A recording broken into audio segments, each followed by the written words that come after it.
So this year was big. So much happened on our YouTube channel, and it's now time to revisit some of the best moments of what was our best ever year of fishing. Oh, good fish, good fish. Oh no! Yes! We started off the year with a quick lure fishing session for pike. This huge 20-pound plus fish took my lure at my feet. Didn't expect to get one this big. The size of this creature's head. Alex had a few nice wrasse that month too, which is surprising considering we normally catch that species in the warmer months. Alex then travelled out to Holland to fish with some new friends of his. His target were going to be perch, and big ones at that. I don't catch a lot like this, believe me. He landed fish over 5 pounds and witnessed a 7-pounder in the flesh. What a pike! Whilst Alex was in Holland, I'd began sorting out my health. I'd been quite unwell over the winter and early spring, but slowly but surely, I was sorting things out. I went to see a doctor and started getting better. An absolute monster. Around this time, most of our fishing was for pike, although on the warmer days, as the water began to warm up, we started catching some carp too. Well happy. Well done, Carp.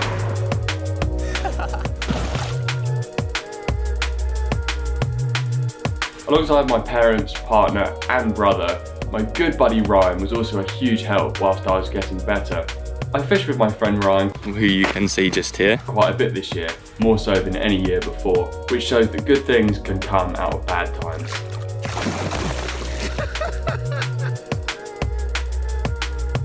In April, Alex and I had a long chat. We had a good discussion about what we wanted to do with this YouTube channel and with our futures. We eventually decided that we were going to quit our jobs and try and make this YouTube channel our full-time project. Leaving our jobs was an emotional time, but we remained friends with the people that we used to work with. And ever since then, we've been able to make more videos and enjoy so much more freedom and success than ever before. So it was definitely worth the risk. Soon after leaving our jobs, we reached the milestone that is 100,000 subscribers on this YouTube channel. Woo! Now that might not seem a lot compared to some other YouTube creators, but for us it was a huge moment and proof that finally, after 10 years or more of hard graft, our efforts were starting to really pay off. Alex then jetted off to the United States and alongside some of his friends, fished in Tennessee at Dale Hollow Reservoir. Now this lake has huge potential for big carp, and Alex and his friends certainly experienced some incredible fishing there.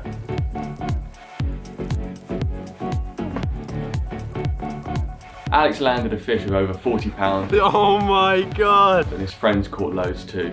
What an incredible trip.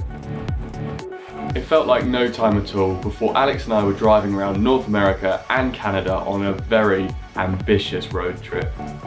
We drove thousands of miles over a 3-week-long adventure, targeting largemouth bass, smallmouth bass, carp, grass carp, walleye, and even the enormous muskie. The capture of that muskie was just immense. It was a seriously memorable experience.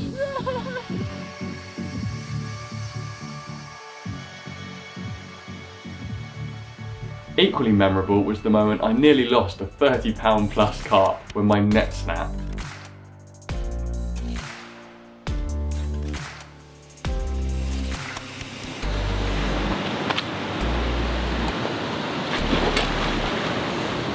We got it! My goodness! Look at that!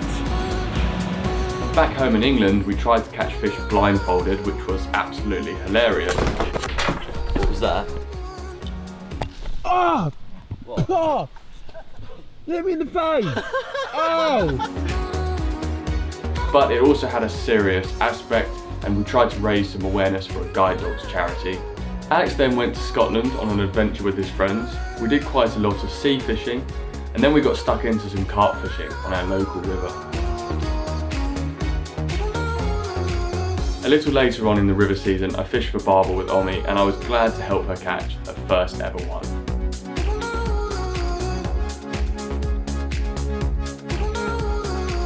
Late summer was pretty hectic with lots of short sessions here, there and everywhere, but in the background we were working on building and creating a brand new YouTube channel.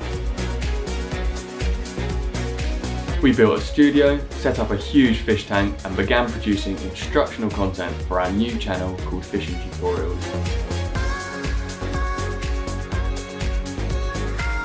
In late summer, Alex fished with his friends in the sea and had a lovely chilled time. They caught mackerel and bass and cooked them up on the beach.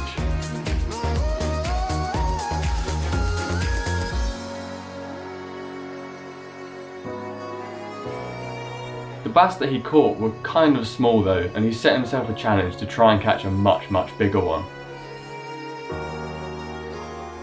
Along with my successful campaign targeting barbel, Alex also got lucky eventually, landing 3 huge bass in one session. Wasn't luck, mate. He says it wasn't luck. I think it was. We had 2 autumnal carp fishing sessions on very contrasting waters. One, a deep quarry where Alex went diving to spot the carp, and the other, a newly opened day ticket fishery. Heading into winter again, we fished for pike, but also enjoyed some great action on some small streams, catching a multitude of different species. So that brings us up to now, and all that's left to say is make sure that you subscribe to our channel, because this year is going to be even better. We've got so many trips planned, so much exciting fishing to share with you, and we cannot wait. If you followed our adventures all through this year, then thank you from the bottom of my heart for all of the support. And if you haven't watched us before, go click subscribe, then put your feet up, sit back and enjoy some of our best videos from this year, starting with our America and Canada multi-species road trip. We hope you enjoy. It is so exciting when you see them launch out the water for the lures. Oh, just like that. Just like that. We just arrived in the States at Chicago Airport, got our keys for the hire car, or hire truck, should I say. The journey begins here. Oh, that's a leaker in the current. Lake Michigan carp. Yeah, you got him, you got him. Oh, Yes, oh. yes. That will never leave me. That moment will never leave me. Our road trip started on the west coast of Lake Michigan in the city of Chicago. Over the next couple of weeks we will be travelling north through the USA and into Canada, fishing for loads of different species, including the elusive muskie. After arriving, the first thing we did was visit a number of stores to pick up all the necessary kit for the trip ahead of us.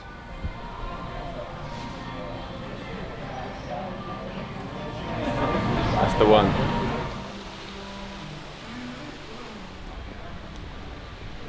I don't even know what we're looking for now. We need the camping stuff. We won't have a hotel every night. I'm so tired. Frozen sleeping bag with Elsa, I think it's. The definitely sleeping bag. Yeah. That'll do.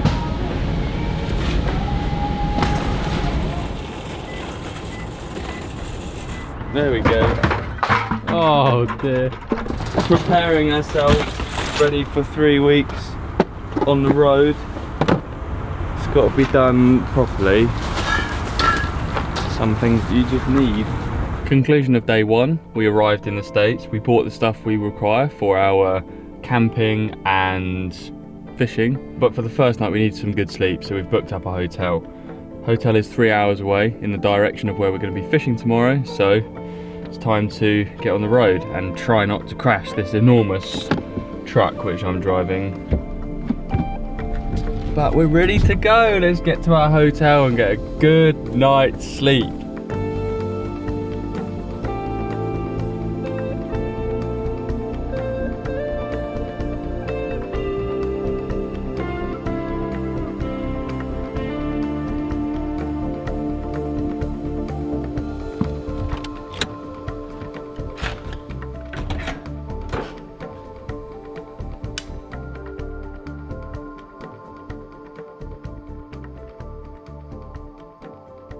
Just exited the hotel first night, got a decent sleep, and we are ready to get on with the adventure. Yeah, we looked on maps before we came out and we just looked for any water about. We're right near the Wisconsin River, and I typed that in on Google and there was a video of some carp on the surface surfing around. So I just thought, well, gotta go there, haven't we? So that's the first stop. Let's check it out.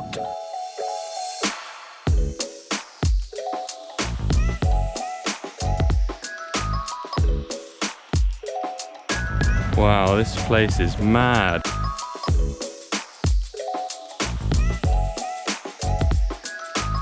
After making up some ground bait mix to wrap around the leads, we both cast out our rods into a large slack where we hoped the carp would be sitting.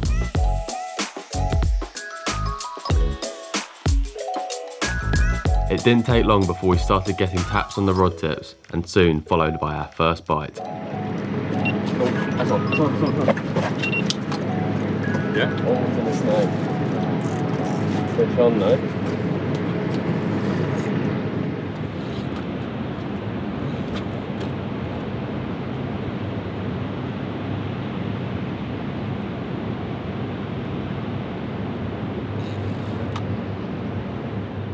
We soon realised how snaggy this water was and realised we would have to pull them a lot harder if we wanted to stand a chance of landing one.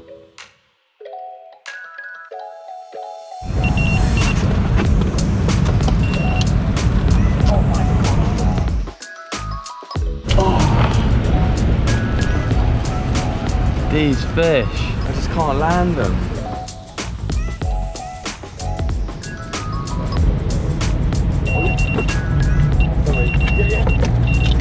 Fish on, fish on, fish on, fish on, fish on. It's swimming so fast. First day in America, we found a massive whirlpool.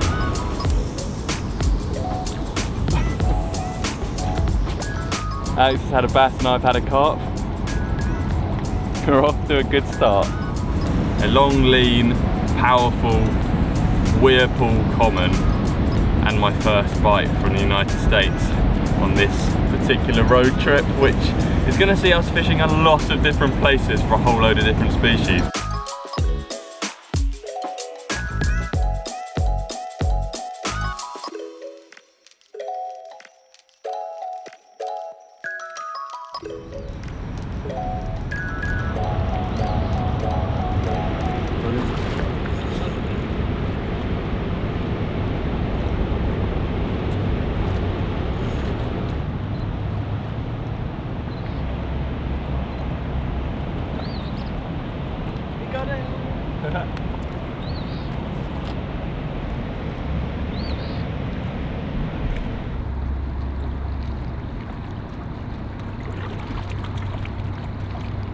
Now you got to try and get back up. Yeah, man. We had a pretty good start to the trip with some carp and a bass for Alex.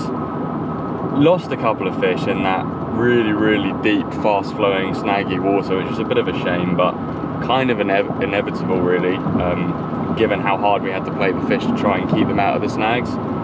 But we're back on the road and we're driving to a food store because we actually want to pick up some food that we can prepare on the bank, because we're going to be camping tonight on the banks of Lake Michigan, somewhere which we have visited before, but that doesn't really say much because Lake Michigan is the size of England. So it's like saying we've visited England before. I think last time we were on the east coast of the lake, and now we're going to be on the western coast. We're going to try and find some carp.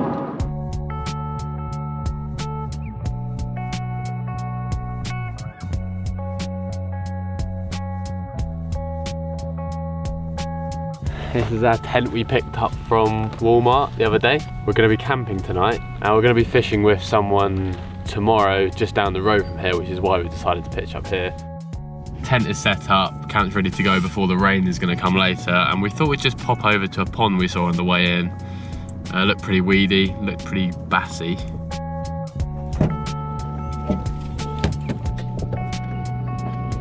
Let's give it a quick go, shall we?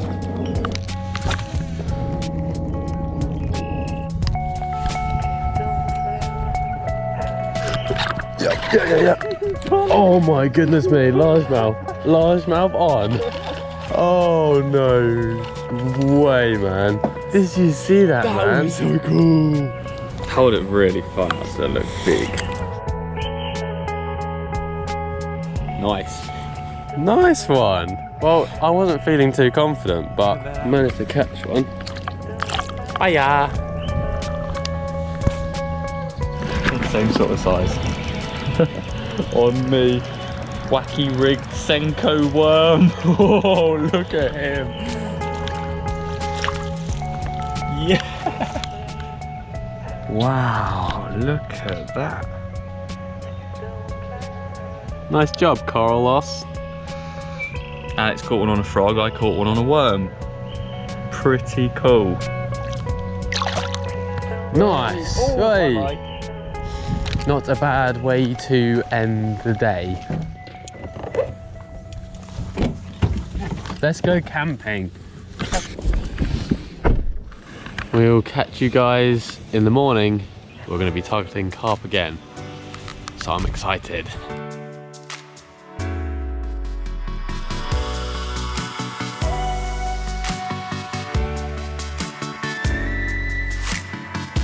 We woke to a beautiful sunrise, then headed down the road to a harbour. We met up with Justin and a few of his fishing buddies. They had kindly invited us to fish some of their local fishing spots for the day. Justin. You guys are taller than You can't tell in the video. I'm Christian.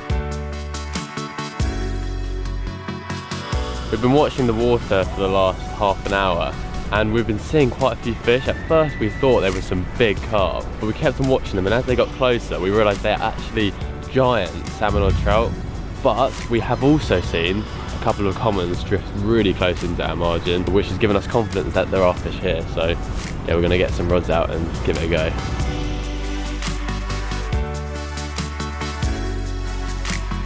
We're seeing a few bubbles out there, very close to my rod. Very, very close. I can see the bubbles coming out about there, and my rig is literally there.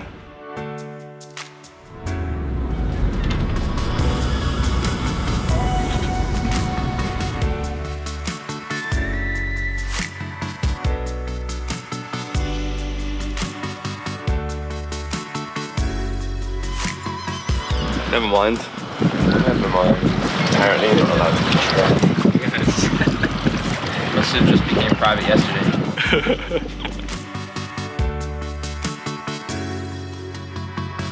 Well, unfortunately we were kicked off of the spot where we actually saw the carp earlier. We was obviously frustrating because we knew there was some carp in the area. But yeah, apparently you weren't allowed to fish there. But we've come over here. This is actually a channel straight off the main lake. It's a little bit like where we fished with Brendan and Austin and Brian, where you've got just a massive channel leading to a harbour. The water's obviously shallower in the harbour, and the carp are probably going to be wanting to move to that shallow water, and this is a good passing place for them. So we're going to drop a couple of rods in here. I'm not feeling that confident just because, well, when you look out and you see that massive expanse of water, you never really do. But I'm going to wrap up another ball of pack bait onto the method feeder and give it a go.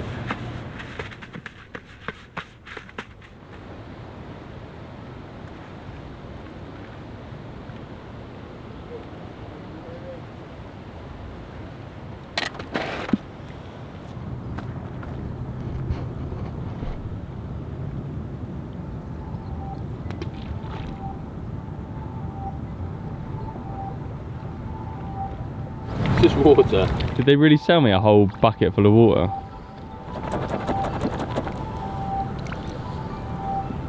Get a bit of corn out there.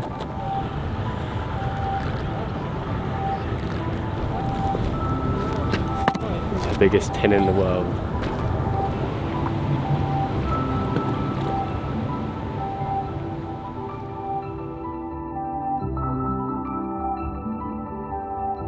Of course, Alex has hooked one.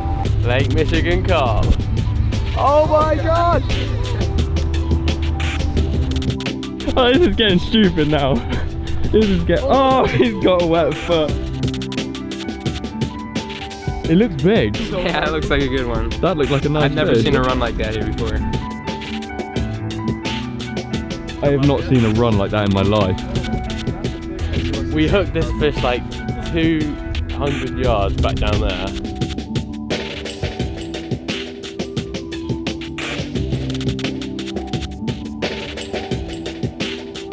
Oh my god, Alex.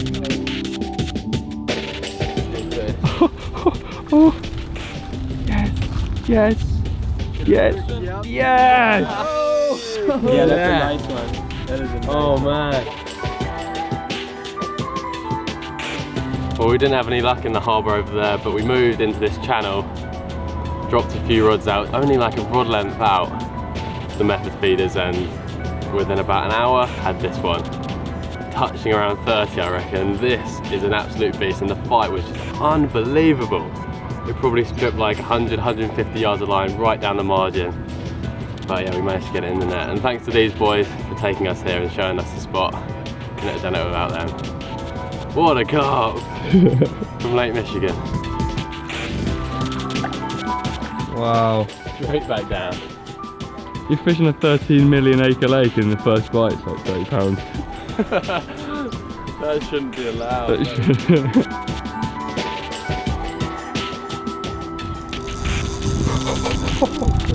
They run a bit, don't they?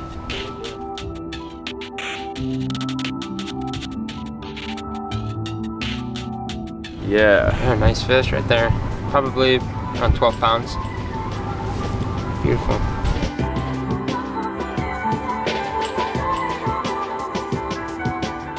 This spot has really dried up now. There was 2 bites earlier and nothing since. And it's been a good couple of hours without anything. So our friend Justin has suggested that we try a different species, still carp, but this time we're gonna go for grass carp.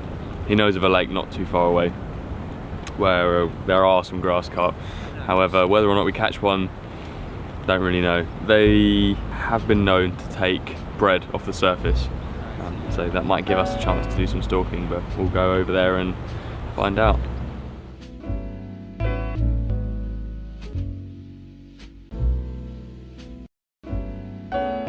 On arrival at the new lake, Carl and the boys headed straight out in the boat, searching for a big grass carp. In the meantime, I grabbed my lure rod from the cart and had a look for some bass.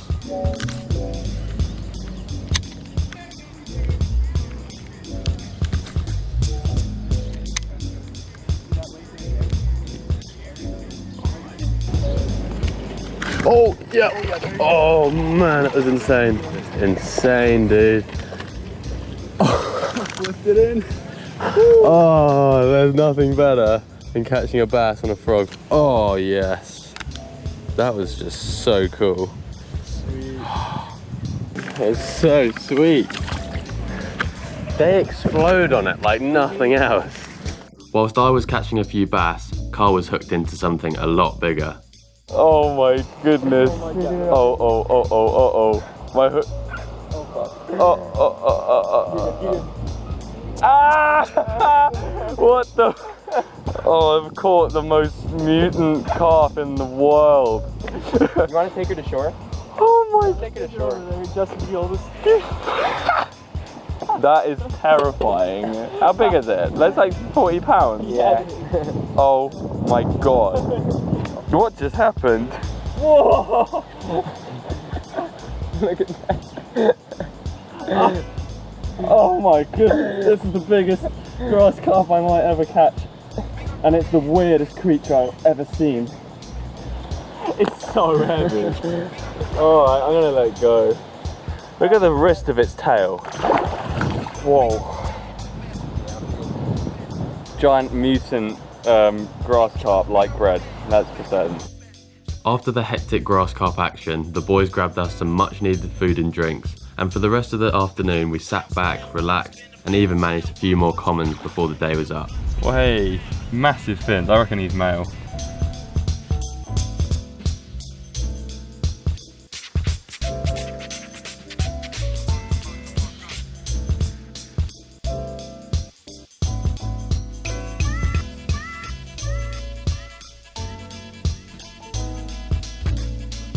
It was a great way to end the day, and soon we were back on the road heading north, further into Wisconsin.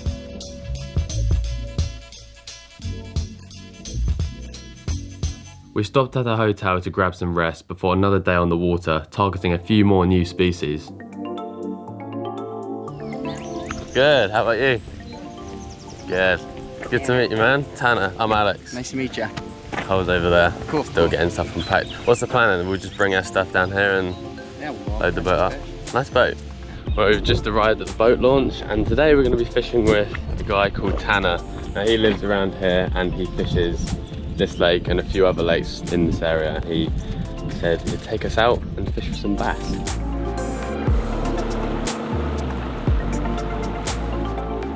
I've never caught a smallmouth. We'll see if we can find some of them.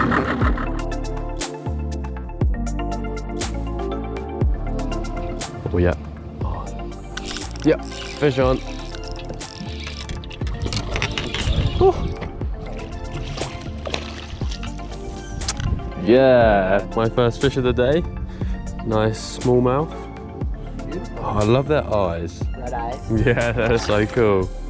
The fishing out in the main lake slowed up, so Tanner drove us into the river that enters the lake in hope to find a few more fish. Oh, what is that? I saw it take it. Smallmouth. Yeah. Oh, That was an amazing bite. Flicked the worm in the gap in the weeds and I just saw it swipe it out of nowhere. It just, and I got it.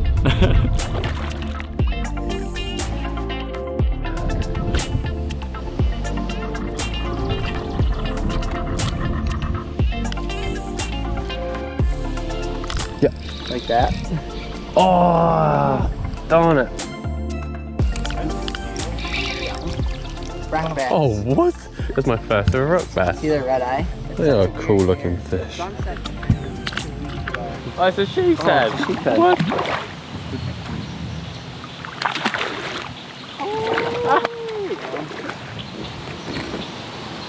Sheep's head are taking the Ned rig today. Look at that. Oh, they're slimy. They are like bream carp. Mm. They are slimy. Yeah. There you go. Perfect.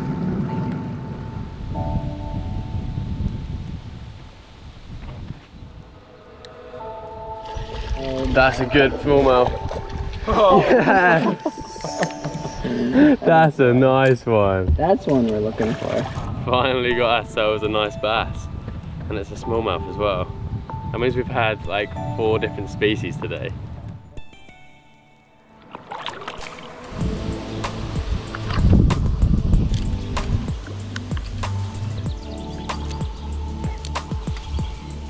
Oh, big fish just followed it up. Oh yeah. Yep, got him. Oh my god. Oh, it's a walleye. It's a walleye. Yes, my first A walleye. nice one. Yeah. Oh yeah. Yeah, these walleye are pretty similar to the zander we have back in Europe.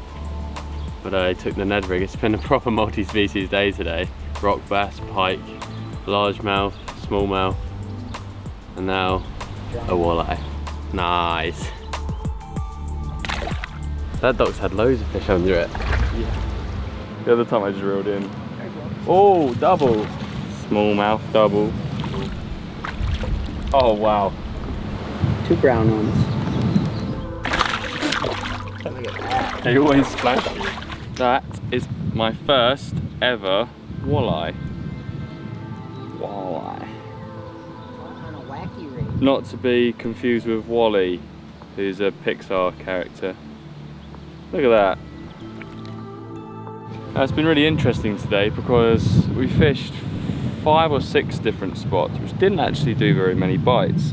Then we moved to this particular area and actually it's done more fish than any of the other spots added together.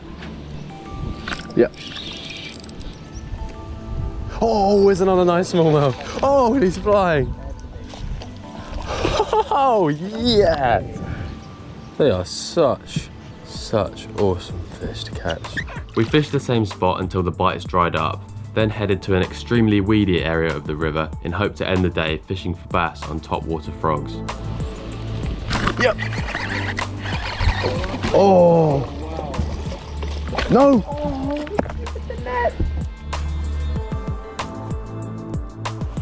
Yeah. Oh, sorry. Missed him. He didn't feel it though. And then 2.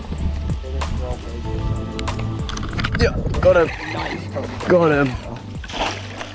You're killing it. Oh man. You are killing it.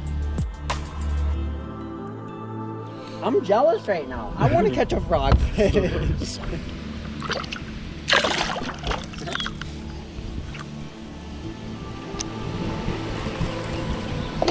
Oh!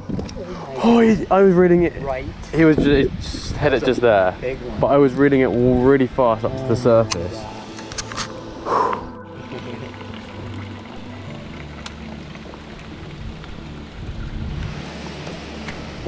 Yeah.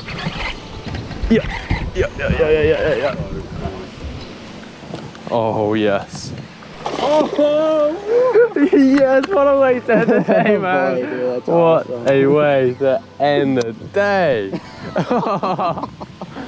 That's pretty much the perfect way to end off what has been a proper multi-species day with Tanner.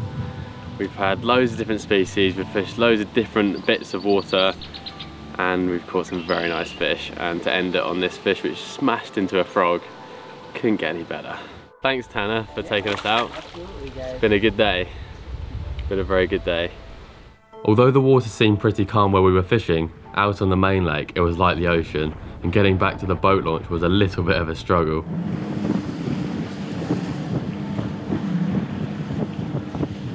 The hat has gone. Lucky my hand. It nearly did. Did you see me grab it when it started lifting off? Losing a hat, take two. Carl just lost his.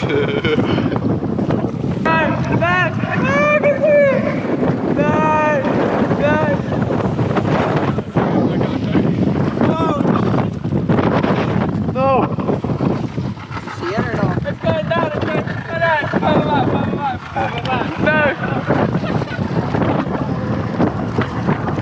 Oh no! Oh! Yay! We got it, it's fine. Oh dear. Let's try not to lose any more hats. Oh, that was a solid oh, look how wet you are. It didn't even rain, but we both got absolutely soaked. We had a pretty good day with Tanner today, ticking off a whole load of different species, but now Alex's plan for the trip includes 10 hours worth of driving up into Canada. The place we're aiming for is called Kenora, and there's a couple of very large waters that we intend to fish when we get there. We've got a couple of days, so we're going to spread the driving out between those days and have a little explore on our way up. But yeah, the destination now is Canada. This trip wasn't all about catching fish. Over the next few days we camped out at some beautiful places and drove through loads of stunning scenery.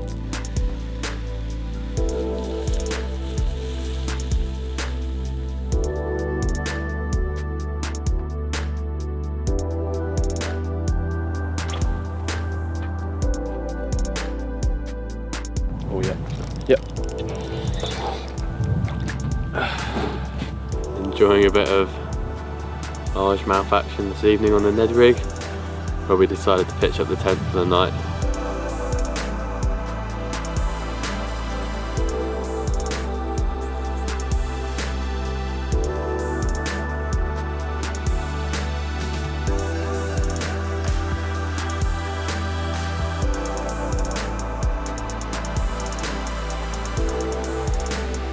As a quick demonstration of how fast the weather changes here, I started talking and it wasn't raining, and now it's absolutely hammering down.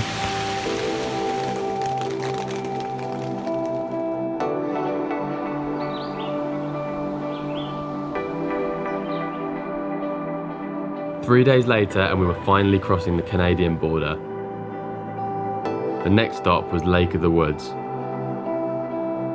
This huge water covering nearly 2,000 square miles is home to the mighty muskie, the fish which we had travelled all the way to Canada to try and catch. This was by far going to be the hardest challenge yet. But before we share our musky story, here is how the rest of our stay in Canada panned out. So today we're fishing with Cohen and Landon, and yeah, they're going to be taking us fishing around the Thunder Bay area, which is the next stop of our road trip. Today we're gonna head out for some smallies. We're gonna go not far from town here, probably about 15-minute drive, and shouldn't be long, and we'll start laying into some. Today we have the pleasure of being invited out onto Cohen and Landon's favourite smallmouth bass fishery. Just dropped the boat in, and yeah, let's get after them.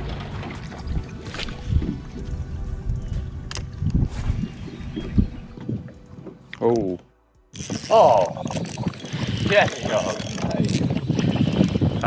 That was my first ever cast into the lake.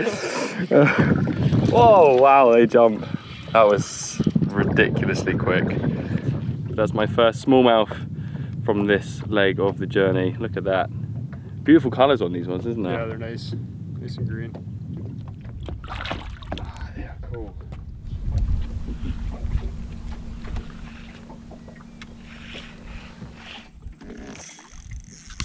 There we go. Whoa! He flew. Mate, look at the size of him.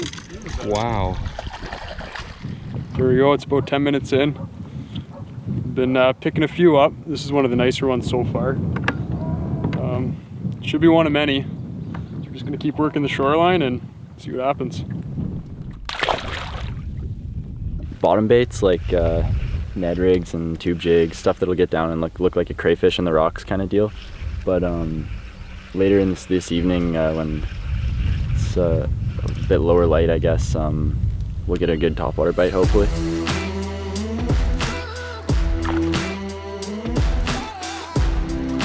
This is crazy action.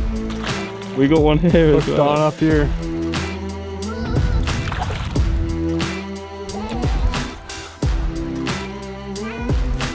This is literally the best smallmouth fishing we've ever experienced.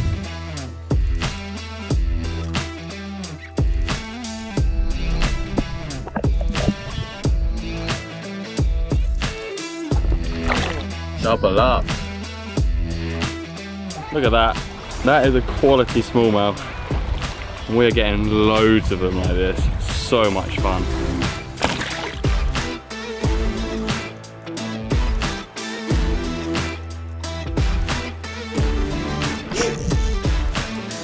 Light's just starting to fade, and we're starting to see them rising on the surface, and we're giving some top waters a go. It is so exciting when you see them launch out the water for the lures. Oh, just like that. Just like that. Another nice smallie on the top water. It's definitely the most exciting way to catch them. My first ever bass on a popper. Now that is a lot of fun.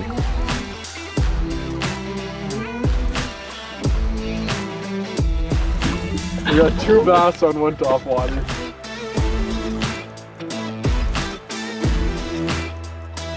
Two beauty smallies on one top water. How often does that happen?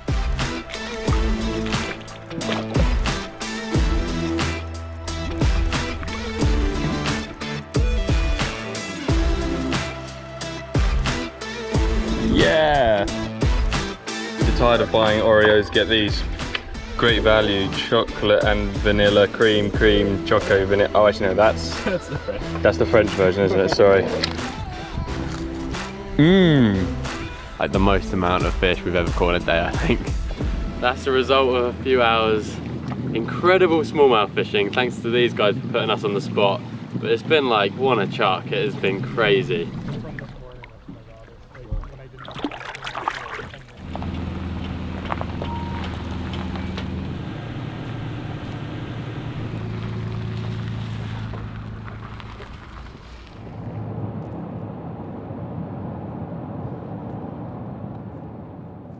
After the most incredible day fishing for smallmouth bass, we returned to our hotel very tired, as you can probably tell. I must have lost one of the cards. What the hell? There's the other one. Oh.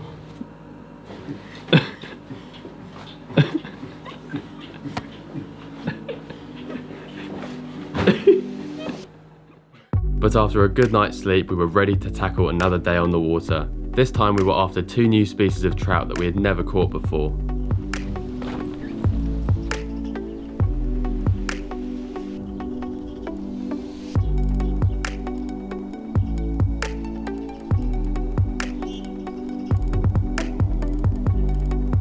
We're gonna start with brook trout. So we're just gonna be pitching towards the shorelines, close to the rocks. See if we can get any follow-ups. I don't think I've ever fished for brook trout before. Successfully or not, I've never even tried. But we couldn't be fishing for them in a more beautiful surrounding. This place is just, it's perfect. Oh, yeah. Just randomly fan casting offshore, and it's probably a lake trout just because it was out in the deep. So that's one of the trout we're after. This one's a lake trout. There's lake trout and brook trout. The brook trout are real pretty, but these lakers have gorgeous little spots on them like this.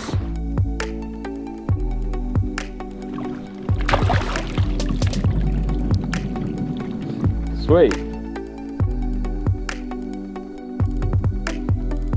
Oh yes, Carl.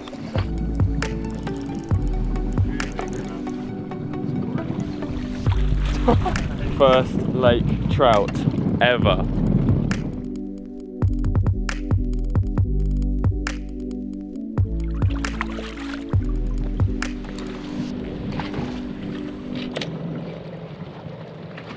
Oh yeah, fish on. Yes. We got one.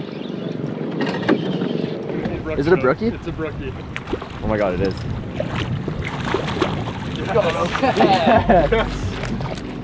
My first brook trout. We've ticked off both species.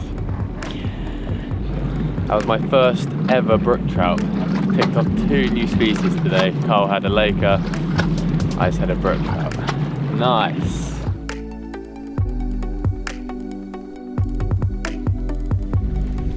Oh yeah. Yes.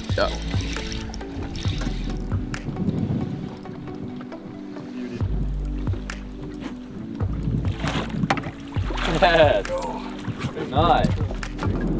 A beautiful brook trout.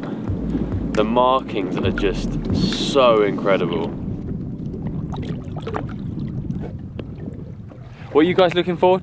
Like drop-offs and Drop-offs. changes in the depth and also structure around those areas. Apparently that's where they live. And then present this little minnow soft plastic to them on a beautiful glittery jig head. Well, we're upstream in the Nipigon system. Hopefully gonna find some more brook trout. The water's faster up here than in the lake. There's more current. Should be good.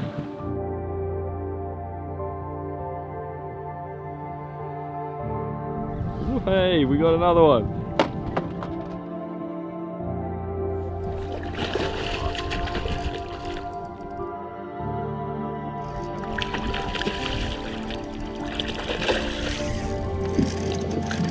Nice big brook trout.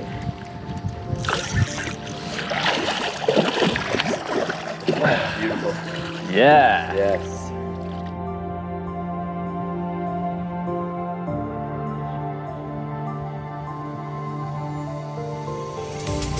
Here we go.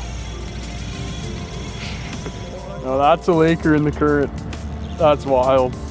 It's pretty well instant. We had a couple hits and oh, it came off. No way. Oh well, that's a good sign anyway. Hooked up to a lake trout. Oh.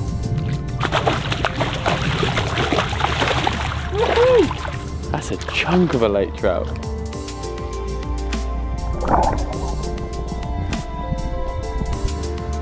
There he is, a beautiful lake trout just below this dam. The area that we're fishing today just looks incredible, and the fish look incredible too.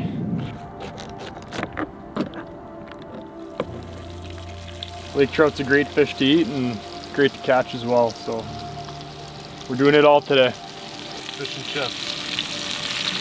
toasted chips. Lake trout. They live in the most incredible locations. They fight hard. They're not too hard to catch, and they taste amazing. What more can you want? Cheers for the last couple of days, guys. No worries. It was great having you guys. Just come back anytime. I'm sure the fish will still be here. Come back, catch some pike. Ice fishing. Burbot ice fishing. Burbot ice fishing. Yeah. Nighttime burbot. Nighttime burbot. This winter.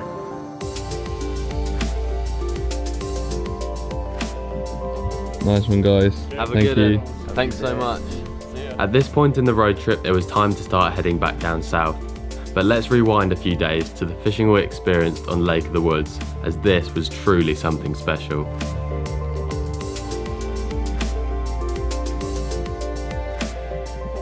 I'm chilling in this amazing cabin next to Lake of the Woods. I'm actually having a bit of downtime whilst Alex is going to head down to the lake and do some kayaking and do some editing and make some plans for our next video.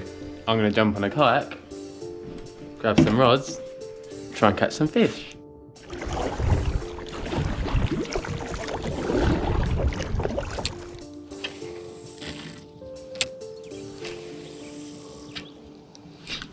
Yep, fish on, fish on, fish on. Fish on, what is it gonna be? Oh, it's a walleye, it's a walleye, it's a walleye. Yes! We have got a walleye in the boat from Lake of the Woods. Oh yeah. Alright, see you, little guy.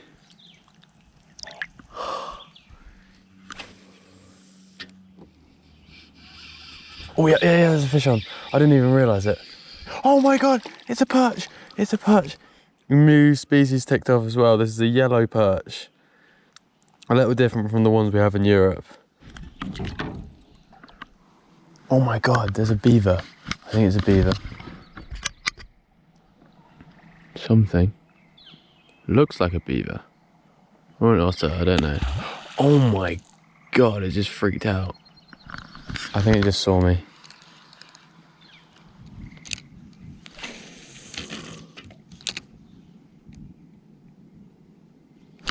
Yep.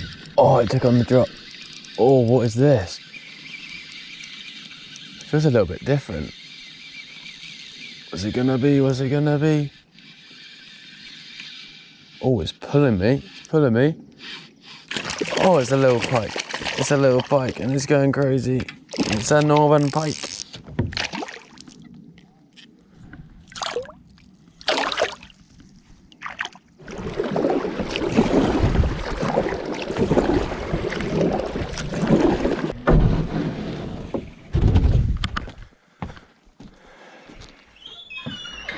Hello. Hi, Alex. I caught one walleye. I was like, if I catch another one, I'll bring that back for dinner. I didn't catch another one. And I got soaked. Oh, did you? Yeah, it rained. That was fun. That was good fun.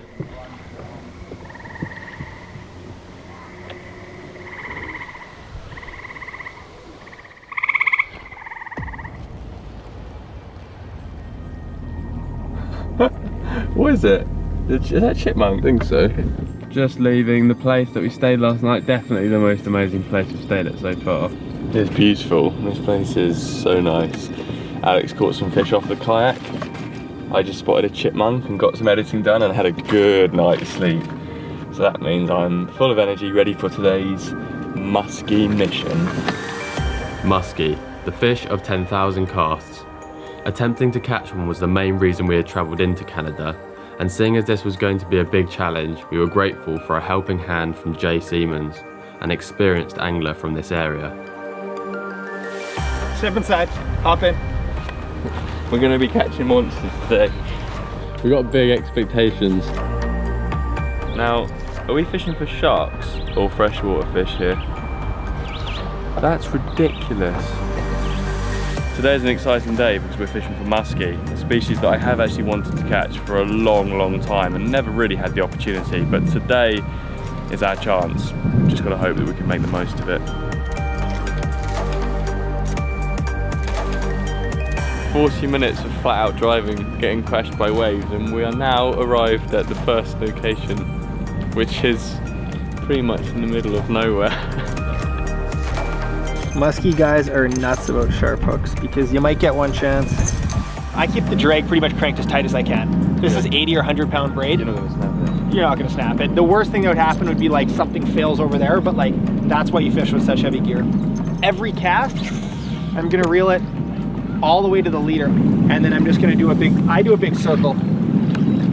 Big wide corners, like with a big 55-inch fish, you want it to be able to turn. I've got butterflies. I've not had butterflies about fishing for a long time, but the thought of a giant predator hitting your lure at the boat and looking down at it as it, you know, hunts, that's terrifying.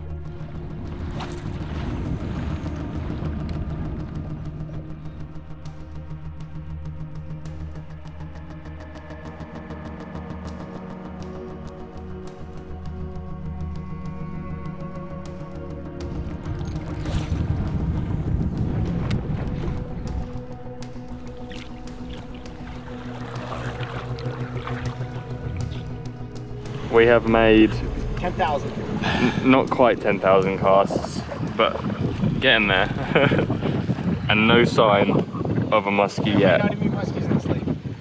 Wait, Brought you to the wrong what? We got the wrong water. the wrong boat launch. I'm sure I heard of someone catching a muskie from Lake of the Woods. Maybe. No, I think there might be one in here. His name's Fred. Frank, actually. Oh. He doesn't like to be called Fred. No muskies, nothing seen, nothing hooked, but that's muskie fishing. We're fishing for one bite.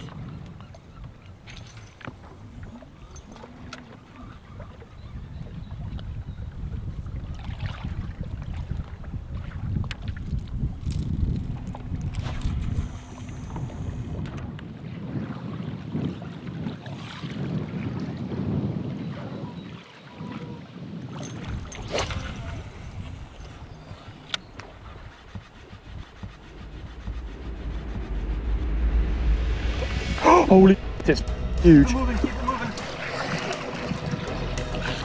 Oh my god, it's looking. It's looking. Oh, it's looking. It's chasing. It's gone. I think it's gone. You might still be around. I think it went. That was a muskie, I'm First pretty follow. sure. And I'm just putting my lure around in circles now just because I can't think about anything else. Oh boy, that looked huge. And it followed in all the way from over there. You were the third bait through that area and he followed you out. Oh my god. You get a good look at him? That's a big fish. Just snaked around. Yeah. But it didn't eat it. Oh my days. I'm shaking. My arms have gone all limp. Mate, that was absolutely terrifying.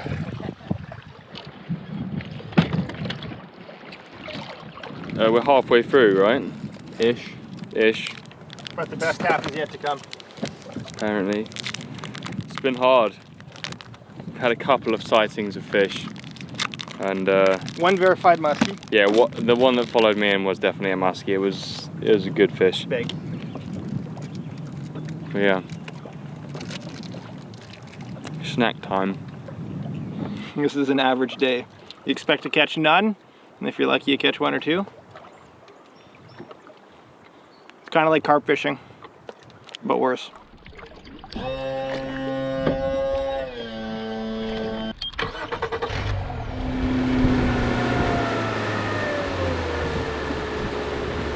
Well, I talked to my guide buddy Darcy Cox from Tank Industries before we hit the water today, and he said fish the rocks outside of spawning bays that the wind's hitting. So yeah, there's a big spawning area behind us. It's all 5-10 feet of water where they were all spawning probably just a week or 3 ago.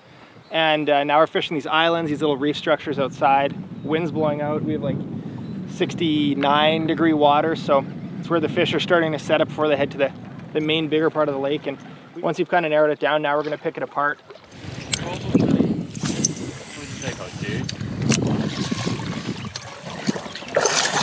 Stir the pot. Stir the pot. There's one, I'm not even kidding. Not even kidding.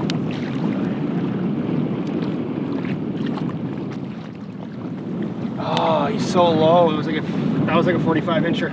Yeah, I see him. You saw him? Yeah.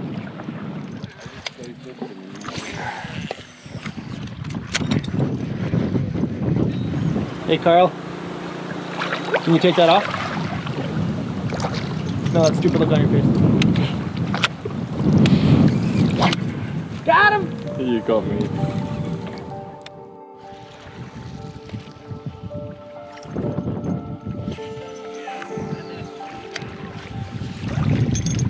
Big one, big one. Big fish, big fish. You see his tail? See the red? Yeah.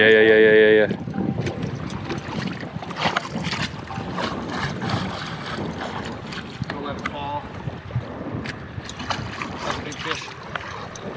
I saw the shape of it down there, but oh dear. I saw his tail point down when I let the tube sink. Yeah. All of a sudden I just saw the tail and I saw him like nose down on it. The last 20 years.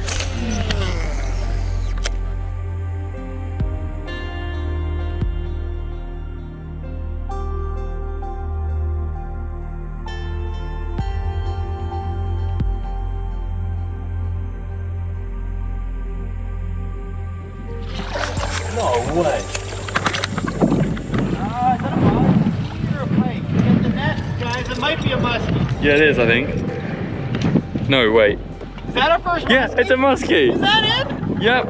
Oh my god. Yeah, there we go. We see a muskie on the boat. That is a baby muskie. We got it done. Dove down a couple feet and we got us our first muskie. We had seen 5 and finally this guy chowed the crank. Not big, but that is a Lake of the Woods muskie right there. I would say probably 31, 32 inches. Awesome, get her back. Well, they do get bigger, guys. That is a baby.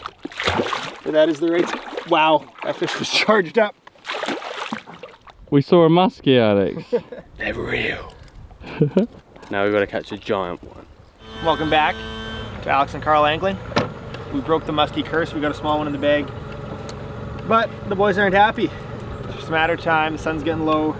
It's something we call prime time here.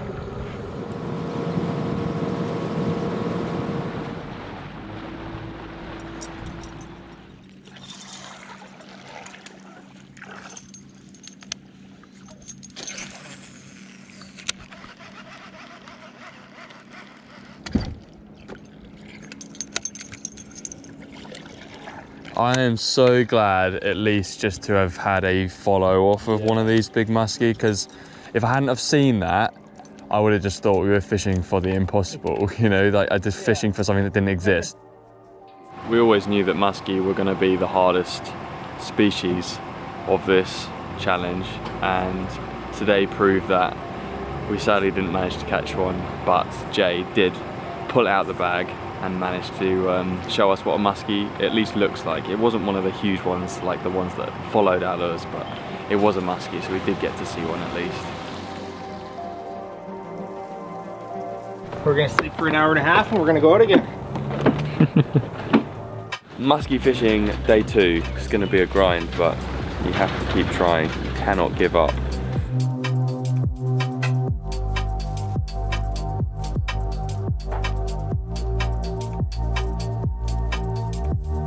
There's one, nice one, nice one, nice one. This one's coming. Look at this, guys, this one's charged up. You still there?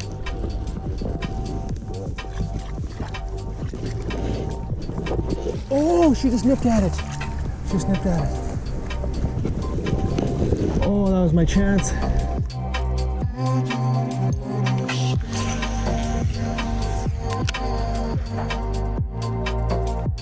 First spot we've tried today, and Jay had a follow from a big muskie. It nipped the tail of the bait, didn't hook up, but shows they're in a good mood today. So we're going to try another spot where we saw fish yesterday and target that.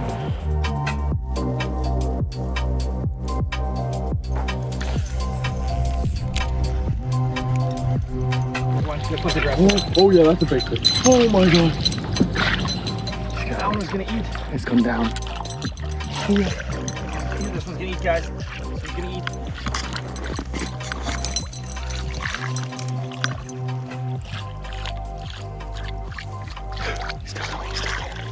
Still on it. Still on it.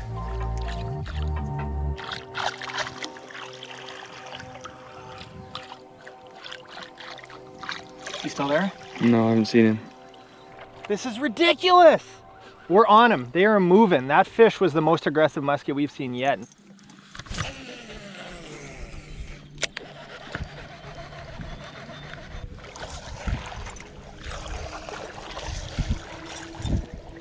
There's one.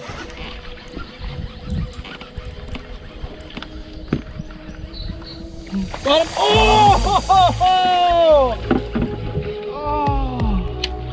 No. That was devastating. He touched it. He had him hooked. Yeah. Barely nipped it. That was huge as well. Musky fishing is hard. It's soul destroying.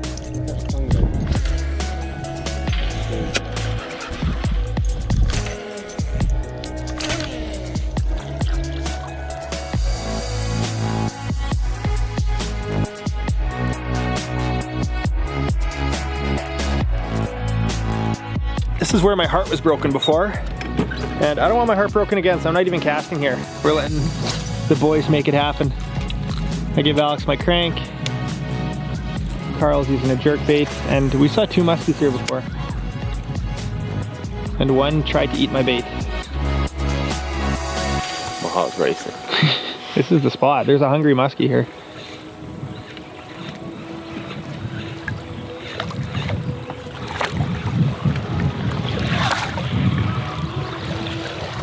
See that rock spine sticking out? He was just on this side of it.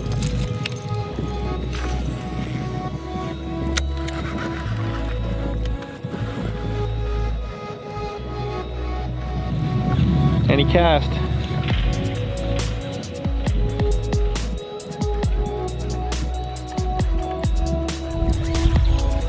That's just what I like to. Oh yeah. Oh my god, it's massive. It's massive. Keep it moving. Yeah. Keep it moving. Yeah, you got him. You got him. Oh, yes. oh. Yes. Grab the net. Grab the net. Grab the net. Right now. Right now. Get it. Get it. Get it. Get it. Get it. Yes. Yes. Come out in the net. Yeah. You've done it. This fish nearly destroyed us, and we've just caught him. Carl made it happen. We're gonna throw it on the bump board, and then we will, I'm shaking, and then we'll put it back in the net. That is a 46-inch muskie right there. 46. Oh, we had like 2 hours left before these guys have to leave, so this is. Oh my god! Yeah. You got him? Yeah. Oh my god. There we go. That is a 46-inch Lake of the Woods muskie. Carl, you're shaking. In the figure 8! That does not get any better. Does it look big? I'm speechless. It looks massive. This is why we came out here. This was going to be the hardest species to tick off of our list. And thanks to Jay, we've got it. Oh man.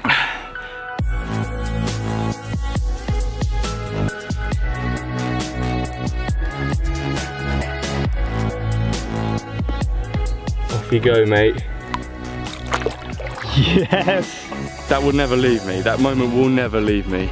Well, we got it on video. I was so certain it wasn't gonna happen, you know? Just at that moment where you go, never gonna happen. And then it's following, and bang. That is why you cast and cast and cast for that small moment. Now here is the full session of when I caught that really big pike in crystal clear water.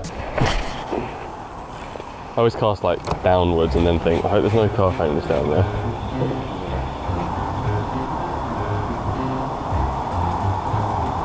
It's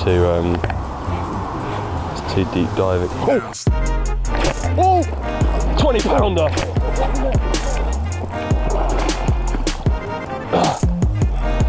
Oh my god!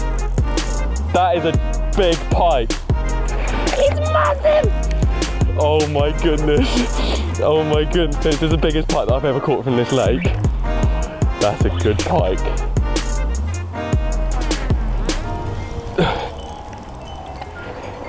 Yes.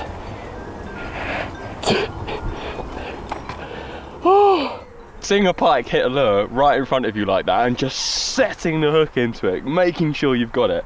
What can beat that? And when it's a pike of that sort of size, that really gets the heart going. There we go. Alright, that's massive. That is massive. An absolute crocodile.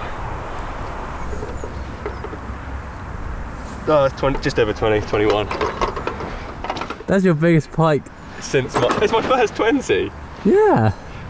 Didn't expect to get one this big. That is pretty impressive. This one was just over 20 pounds, just 21 or something.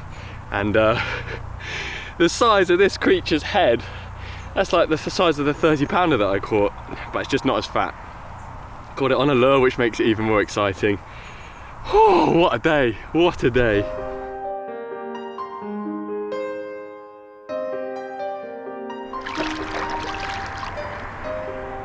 Wow. Now here is Alex's epic perch fishing trip to Holland, where he got to see a 7-pound plus perch on the boat and catch a number of 5s himself. Check it out. Casting lures has to be one of my favourite types of fishing, so when the opportunity arose to head out to Holland in search of monster perch, I just had to make it happen.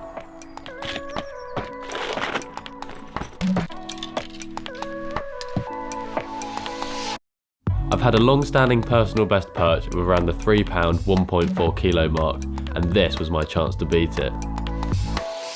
So on the 15th of March, I drove into Europe on a quest for a giant perch. 1 hour 28 minutes to get to Folkestone, which is where I'm going to catch crossing into France. Let's go.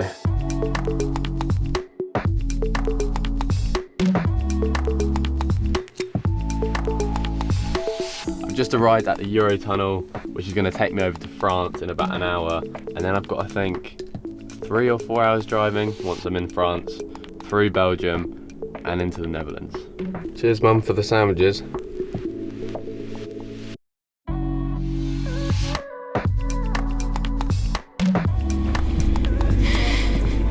We're on a train. So that is a journey ahead of us once we get into France. 3.5 to 4 hours. From Calais to Netherlands. I'm hyped. For your safety and comfort, we recommend that you stay with your vehicle.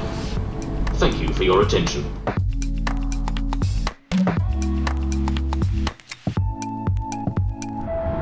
We just crossed the Belgian border. 2 hours, 8 minutes left. I've entered the Netherlands and now we're on the small road, so we're getting closer. 15 minutes to go.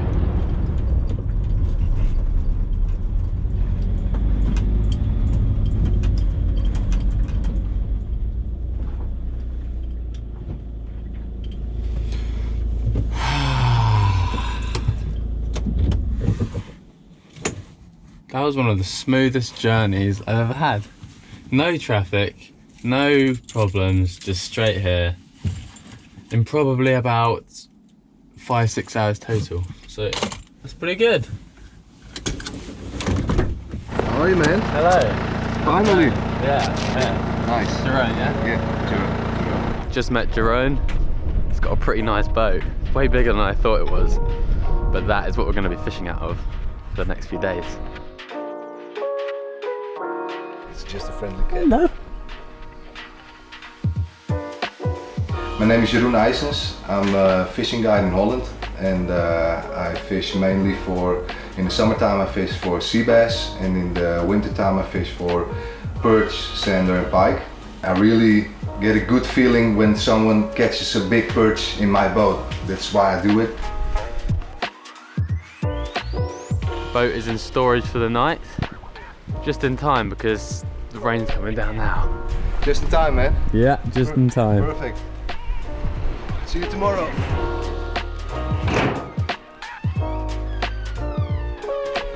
We just got into the hotel. I'm currently getting some camera kit ready. Jerome has got all his fishing kit ready. The boat is away, ready for tomorrow morning.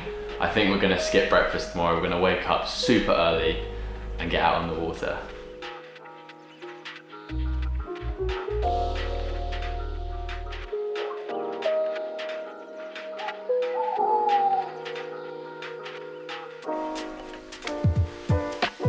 Well, Holland is pretty unique because you can catch perch over 7 pounds, and I believe there are perch above 8 pounds around. I don't think there's a place in Europe you can catch perch like that. It can be really tough, the perch fishing. You can cast all day and don't have a bite, but just one perch can make your whole day or your whole year. And that was the exact reason I'd come out to Holland. The alarms went off early the next morning, but getting out of bed was no problem, as Jerome and I were both so excited to get on the water. Oh, nice weather.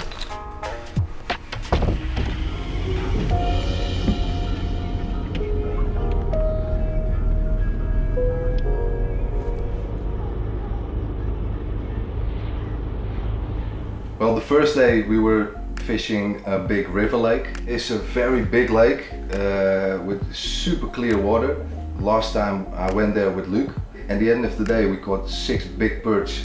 One of the perch, the biggest perch was just over 5 pounds. On that river lake it's very good to fish with a Carolina rig. You can catch them with jig heads, but the Carolina rig is the best technique to catch them. Ah, yes! We have got to the water, the first lake that I'm going to be fishing here in the Netherlands. It's a place where Jerome has been before, I think once, and caught some very big fish. That doesn't mean we're going to catch some big fish today, but we can try our best. That's exactly what we're going to do. Try and catch a monster perch. I am so hyped for this. Incredibly hyped. Super.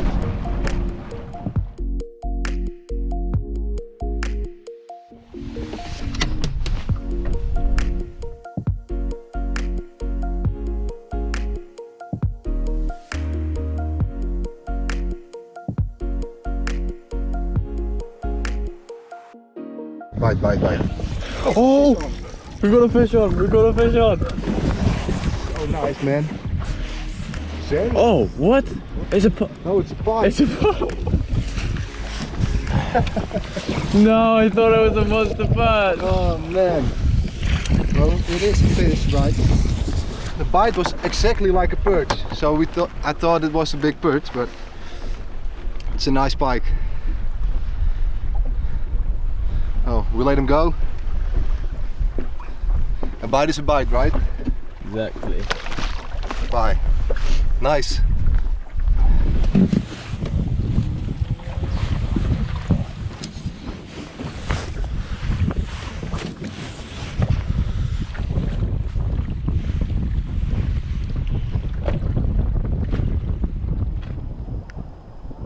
Oh boy, we have been searching hard for the last few hours and we haven't seen a single bait fish show up on the sounder, but just coming into another bay, gonna look there as well.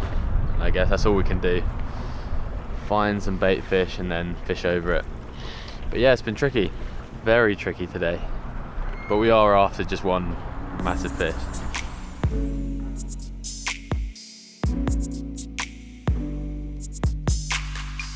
The next 6 hours of fishing was extremely slow, and although Jerome did hook up and land a couple of smaller fish, the big perch managed to avoid us. First perch. First perch, man. I tried to find them, but because the water was too high, the perch were spreading out, or I don't know where they were. We caught 2, we caught a pike, so we caught a few fish, but the circumstances were so hard. That's it, folks. Day 1. It was tricky, very tricky. Jerome says it was very different circumstances to when he came here in January. The water is a lot higher and although we did find a couple of perch, it wasn't on fire. But we've still got tomorrow. We've still got tomorrow to fish. Oh well. I'll see you tomorrow, guys. Hopefully with a slightly better day's fishing. We had 2 days left, so on to the next one and try to catch that really big one.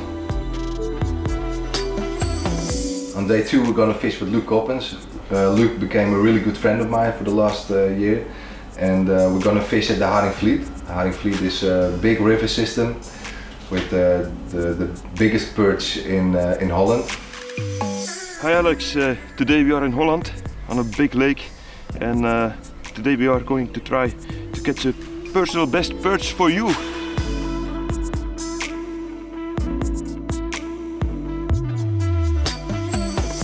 As we drove out the harbour, we were greeted with incredible views. The vibes on the boat were positive, and we had the whole day ahead of us searching for huge perch.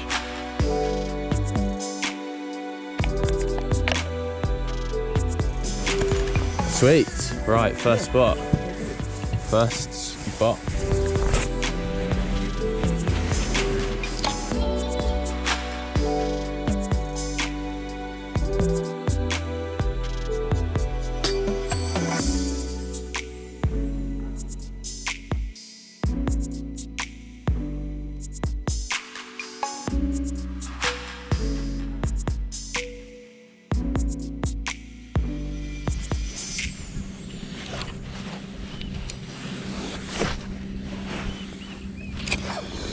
There's definitely more structure around here. Yeah. I'm feeling it on the... Very rough. Yeah.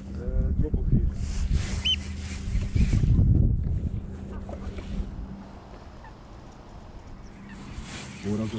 Oh yeah. Oh, it's a pike. It's a pike. No. The heart was racing. That one you can take with your hand. Yeah. No. First fish from the Netherlands. I thought it was a monster perch when I hooked into it, but popped up and it was a little pike. Oh well. It is my first fish from a new country that I've never fished before. Nice. Nice. There he goes. See ya.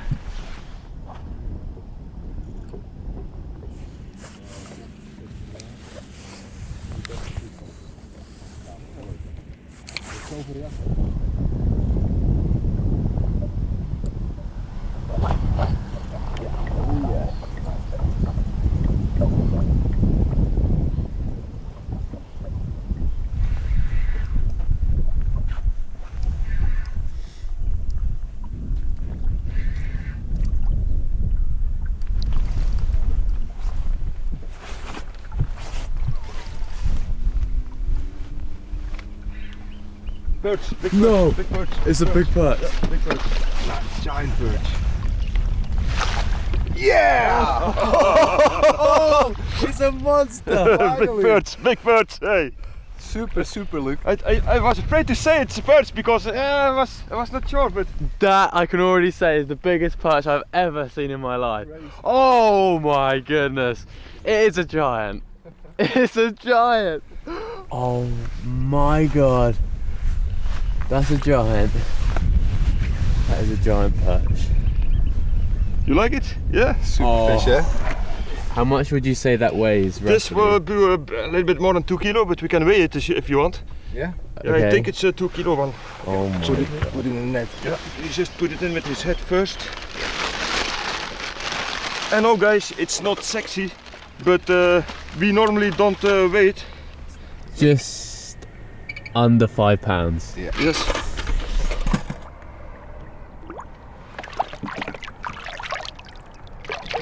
Bye bye. Yay! I'm not gonna stop casting until I catch one. Oh my! For an English guy, that is a monster. That'd be on the front cover of every newspaper in England. Wow! Nice one, Luke. Let's keep casting.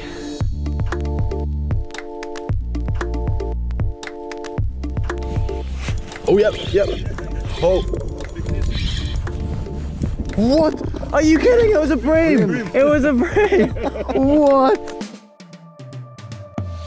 Yeah. This is under! Oh! Yes! Yeah. Super. Was it a good bite? Oh yeah. Yeah? Good bite. You like the bite? Yeah, Was very it a good. boom? It was a boom.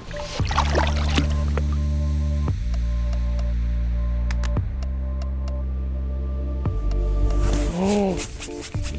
Fish on, fish on, fish on.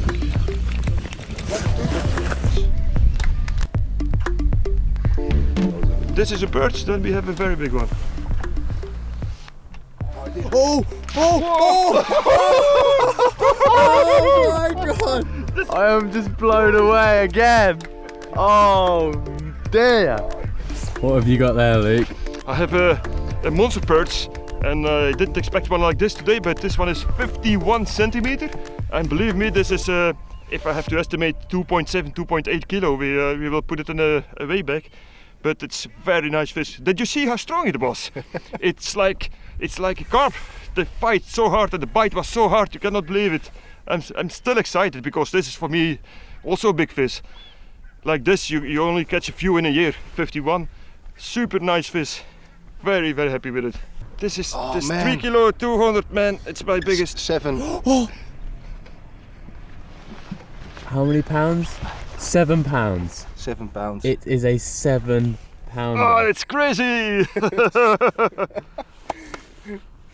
A 7 pound perch. It's my biggest perch ever for me. Really? My heaviest perch ever. Together with you guys, very, very nice moment. Super. You don't catch a lot like this, believe me. But you can come close here. Let it go, we let it go. Oh, wow. Here we go, 3.2 kilo. Swims away. Thank you. After Luke's massive perch, the bite slowed, and the following 4 hours was spent searching and hoping for another chance. If you want to catch a big perch and it's a dream fish, you just have to know it isn't easy, and you really have to work for it. But it's really worth the effort, because when you get that bite after hours of casting, it's just such a rewarding feeling. Oh yeah. See? Oh no!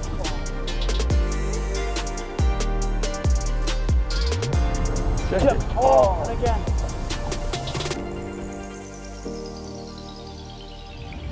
Yep, here we go.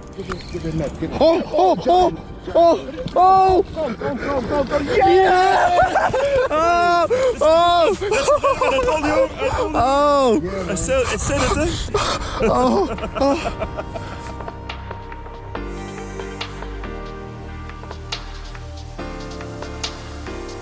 This is why I came to the Netherlands, for perch of monstrous sizes.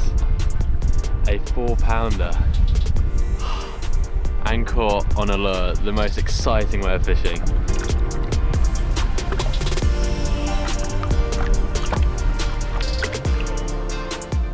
Thank you. You're welcome, man. That's why I invited you to Holland to catch your dream perch, and you really worked for it. So you're welcome. And Luke, of course. You worked hard. You was focused all the time, so you deserve it. So that's why it will happen again. I didn't pay these guys to say that. So I was just lucky. I just made a cast somewhere over there and it just perched at my bait.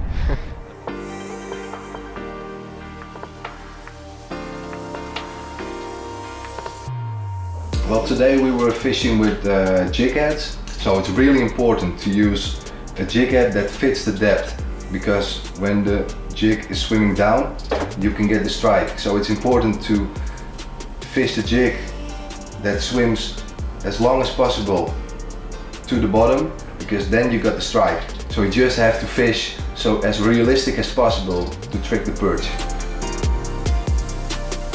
And there we go, that's the lure, the trick. What is this called? Shetties. 9 centimeters. Shad-tees, 9 centimeters long on a 7.5 gram jig head. Cheers, thank you. These things are the best boat snacks in the world. Yeah, there's a lot of structure here, and these spots I have found when the water was very clear in the close season. They like to be here now in this time of year, but I still think there are a few more. This spot we give about 30 minutes rest, and now I think we can catch again 1 or 2.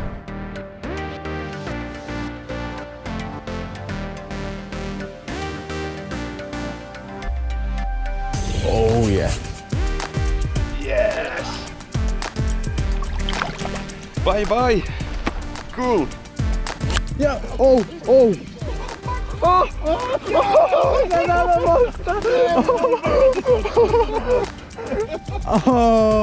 Another personal best. We just weighed it and it was a little under 5 pounds.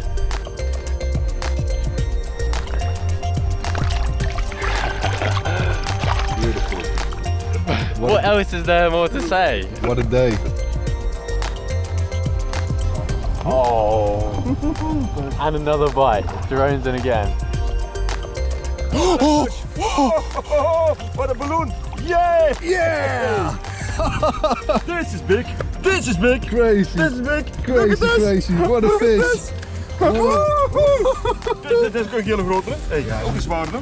Well, it is my birthday, and I wanted Alex to catch a big perch, and he caught a few, and at the end of the day, this is my birthday perch. It's just under 6 pounds and 49 centimeters. I'm very happy with it. And he's off. Good. This day just keeps on getting better and better. Now it may look like we've been catching some pretty big perch today, but what you might not see is just the amount of casts that we've been doing to get those perch. We've had many hours of not catching anything, but every now and then we find the spot where there's a group of perch and we get into some. And when you do catch one here, although it's not often, they just seem to be monsters. Can't quite believe it, but this is the best perch fishing I've ever experienced. Thanks to these two, Jerome and Luke. You're welcome. Hey guys. My guides. Cheers. Here in the Netherlands. Yes. Wow. Yeah. And we go again. Can this day get any better? It just can't.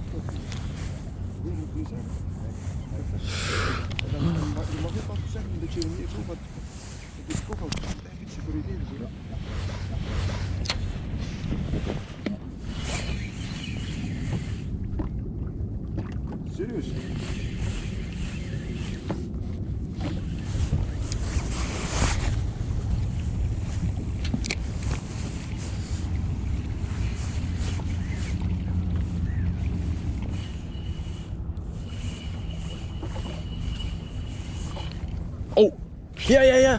I just reeled in and I didn't realise I had one on. Oh, big bird.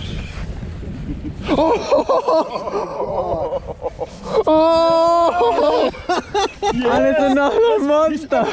He's off the hook now, but I have it. When I thought the day just couldn't get any better, I had another bite, and it's this, which is definitely another personal best. These perch are just ridiculously big. I will never forget this day's fishing. Wow. Never forget it. I think it's over 5. It should be. So it's just on 5, a tiny bit over maybe. Yeah. Yeah, 5 pound 4 ounces or so. 5 pounds 4 ounces. I don't know what.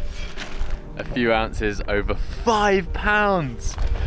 5 pounds. What? This is quite big.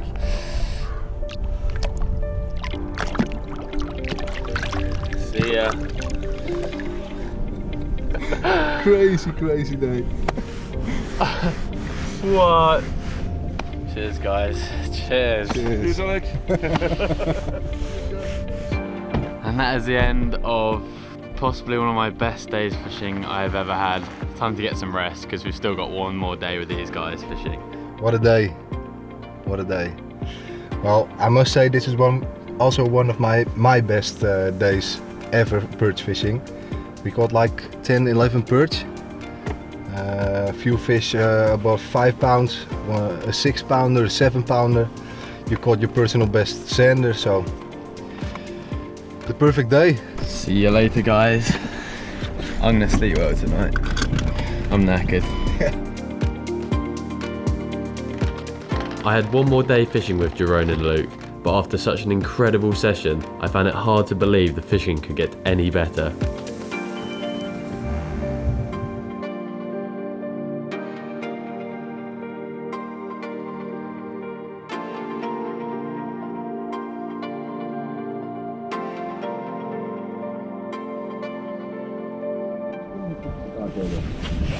Yep, yeah. Oh, it's very. Yes, make my day. It's quite far out. Hey! Alex? Oh, day 3 and it's still happening. There we go. Look at that. Day 3. We're about an hour in. Maybe not even that. We've got our first perch of the day. There it goes. Yeah. Oh yeah, yeah. Oh yeah, yeah. Fish it on. Oh, it's a pike.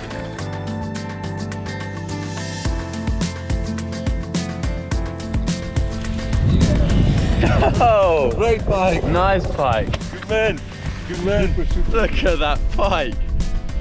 We've had less perch action today and quite a few small pike, but I just had this absolute beauty. Oh wow. Whoa, straight off. Yeah, well done. Good job, man. That was a nice pike, that one. Oh yes. Not a really big one, but it's a nice one. Very nice fish. Yeah.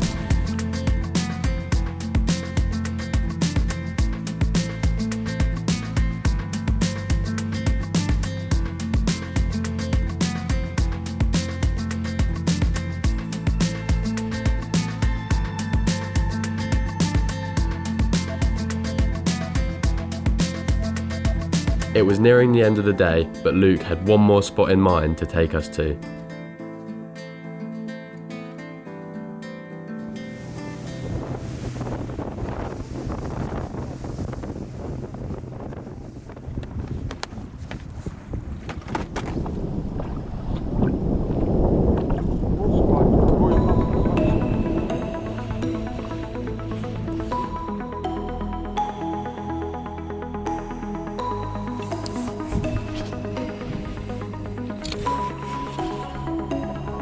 Wat best, samen weten? Echt wel? Oh. You see? Oh, he's hitting again. Good. Very good. Oh, big birds, big birds, big birds. Woohoo! Calm, stay calm, stay calm, stay calm. Oh, yeah. It's a big perch. Yeah. Last spot of the day. We were going to give it a few casts and I got one last perch to finish an incredible 3 days fishing. It's just wat te komen. Man. What a fish. This is your biggest one. A perch. Look at that belly. We've ended the day on, well, I'm pretty sure this is my biggest perch of the trip so far. Look at that belly. It is 47 centimeters.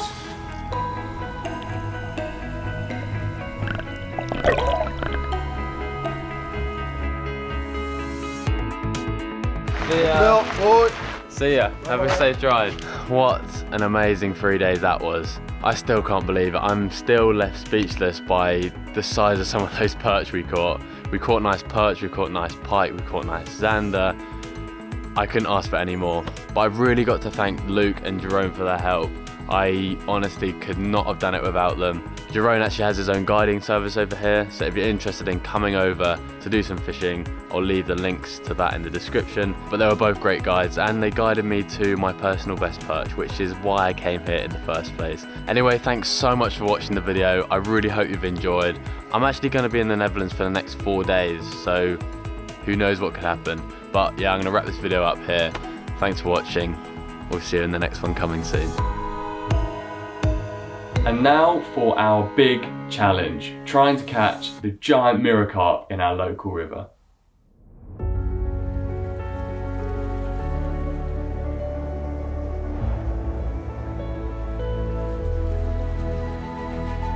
Because we now have a small glimpse of what's in here, and there's some very nice fish to target.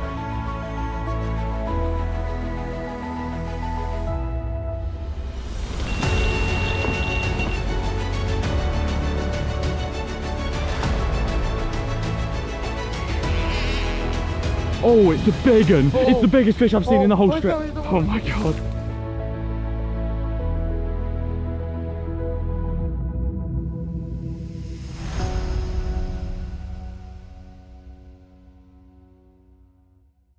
My life recently has consisted of a lot of editing of our videos, which is basically just sitting in my office, looking at my computer screen, clicking buttons, and obviously I need some time away from that. So in the evenings or on my lunch break, I choose to go for a walk or ride my bike down the river.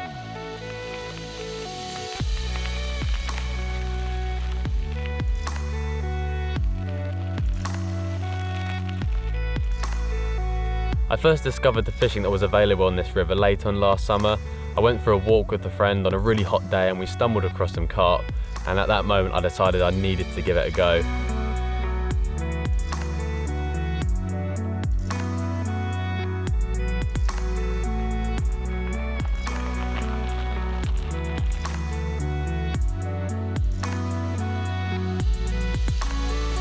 After a bit of pre-baiting and a few nights down here, I managed to get into some really nice fish.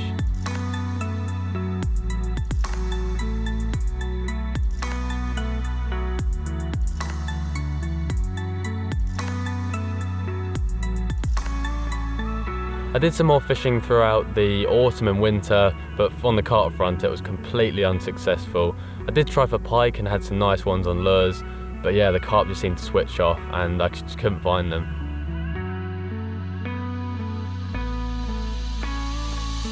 A river like this during the winter is pretty hectic. Every other week it's bursting its banks, and most of the time it's completely unfishable. It was one February day, I was feeling pretty ill, I was indoors and I thought I need to get out the house and go for a walk. Came down the river as usual and somehow stumbled across some feeding fish. It was on another arm of this river, and with it being tidal, the tide was right at the top. I lowered a rig in between where the fish were feeding, and somehow 5 minutes later I was hooked into an incredible river carp.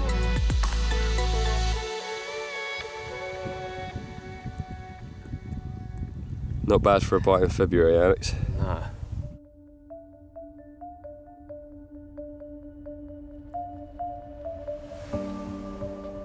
I chose to fish two different sections of river last year, a stretch which was tidal and a stretch which was non-tidal. I caught good fish from both, but I definitely saw some bigger ones living in the tidal stretch, and that's where I wanted to head next. Carl didn't actually get a membership for the river last year, he just came along on the sessions to do some filming and take some photos, but after seeing what I managed to catch, he was desperate to get himself a ticket and join me. After deciding that we both wanted to try and catch some carp from the river, in the close season, it was late May, Carl and I decided to go for a walk and try and find some spots to start pre-baiting.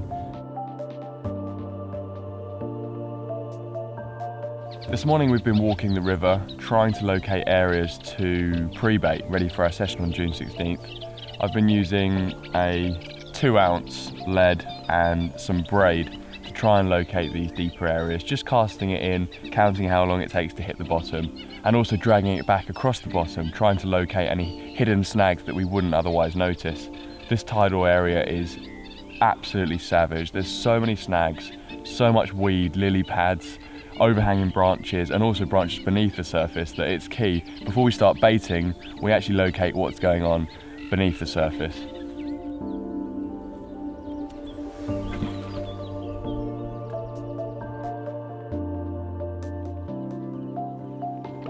On that particular day it was quite warm, the water was reasonably clear, and we managed to spot some carp.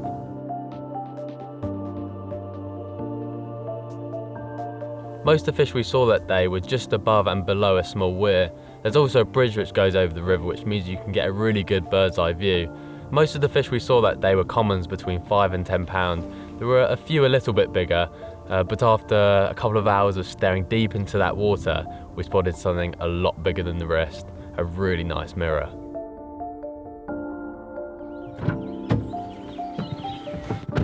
That was a pretty exciting first look at the river this season. We even spotted a couple of carp. We found some very nice spots that we're going to bait up, and we've got 2 weeks until June the 16th, and we're going to be baiting up every single day. And yeah, like I say, after seeing those fish, it got us super excited because we now have a small glimpse of what's in here, and there's some very nice fish to target.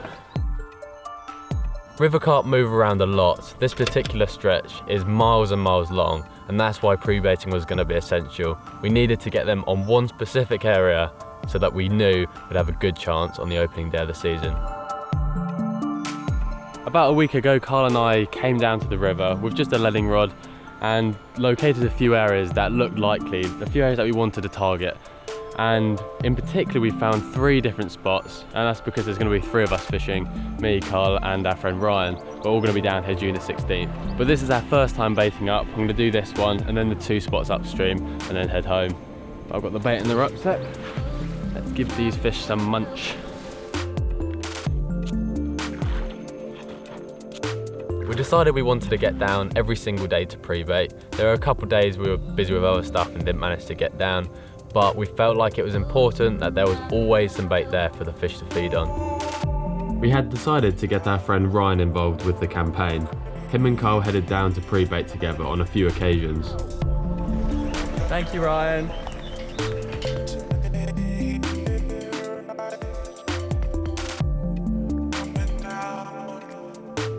And this one, Alex saw a fish on when we were here last time, but we saw the biggest fish down by the bridge.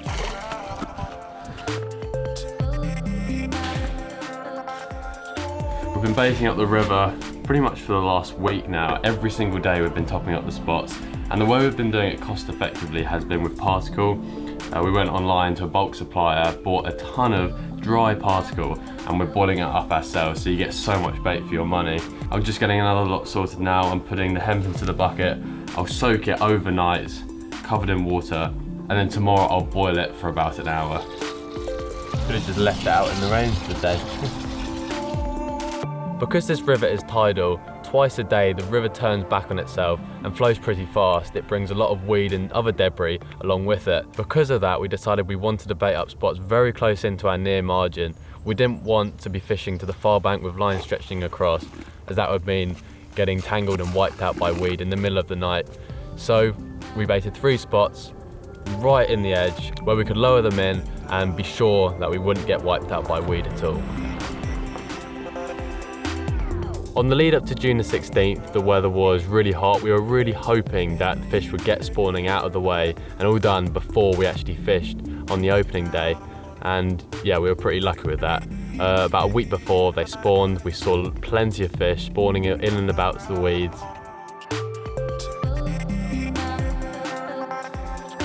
Watching the water carefully, we hoped to spot the big mirror we'd seen previously. Then all of a sudden, not far from our chosen area, there it was. Oh my god, there's an amazing carp. Big scaly. Actually, see the one with massive plated scales on its side? Yeah. There's one with like huge... I got him.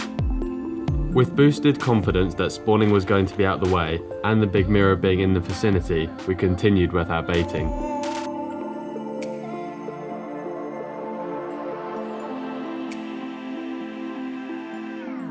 A couple of days before our session, we had a load of rain. The rivers were right at the top, almost bursting their banks, and we were getting a little bit worried that it may be unfishable.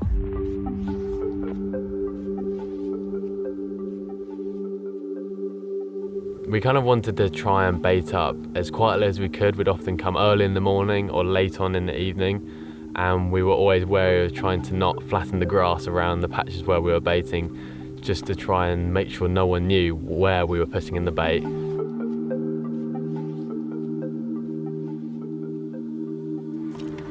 We're about to drive down the river and find out that there's someone else in our spot. That would be a little bit annoying, but we're there in plenty of time, and I'm so excited! See you down there, Alex.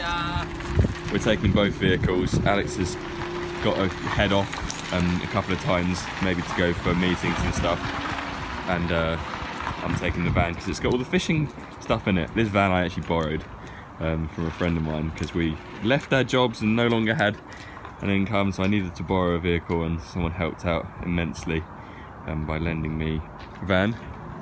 Alex has got our little car, which is decent actually. It's working quite well. Anyway, oh yeah, I forgot. Sometimes the doors just don't unlock. Okay, no, we're good. Got some bait, got some mixers in case the sun comes out, which I highly doubt. Nets and mats going in.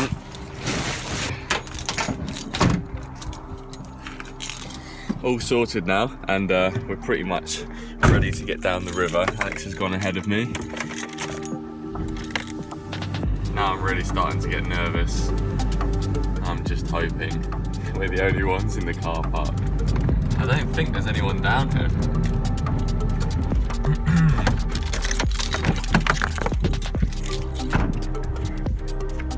Are we in luck? There's no one else here yet. As we drove down to the river on June the 15th, we were surprised to see no other cars in the car park. We let out a sigh of relief and we quickly rushed to the spot and got our gear into the swim. And yet more rain. This rain just doesn't stop. Deary me. The changeable weather continued, our kit getting drenched before beginning to dry out again a few hours later. Thankfully we've managed to get the spots that we've been baiting for the last 2 weeks. We were pretty nervous, to be honest, that we'd come down and there'd be someone else already here. But we've got the spots and now we've just got to wait. Ryan's going to be down in a bit and I'm just going to catch up on some editing to try and pass the time, because I know it's going to feel like a long, long wait until midnight. The river was looking pretty much perfect. It had been really high a few days before, but it already started falling and there was still quite a bit of colour in the water, but it was on its way down and looking absolutely perfect. We haven't been able to fish for a month, so we've been doing everything we can to stack the odds in our favour, and right now we're just cutting the grasses back, preparing swim so we can land fish safely, and yeah, getting ready, and also getting butterflies actually. I don't know about you guys, but like we've seen bubbles coming up. Haven't seen any actual carp, but I'm pretty certain there'll be some in the area. It was a really chilled out day. Our parents came along and we had a nice picnic. Oi. And then in the evening, Ryan joined us, had a lovely barbecue, and we just had plenty of time to get our rigs ready, prepare all our tackle, so everything was perfect, ready to drop the rigs in at midnight. Hi Ryan. Hello, how you doing? Good, how about you? Good, enjoyed your video earlier. Thank you. Thanks Ryan. Ryan still watches our videos when they launch at 12 o'clock on Yeah, Saturday. 12 o'clock, have to be there.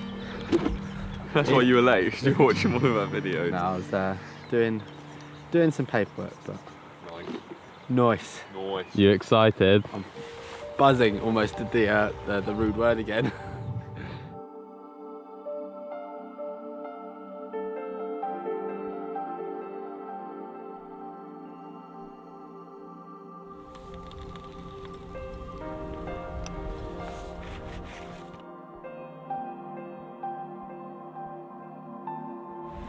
Getting the food ready. Maple barbecue from Harrods. No, from Tesco's.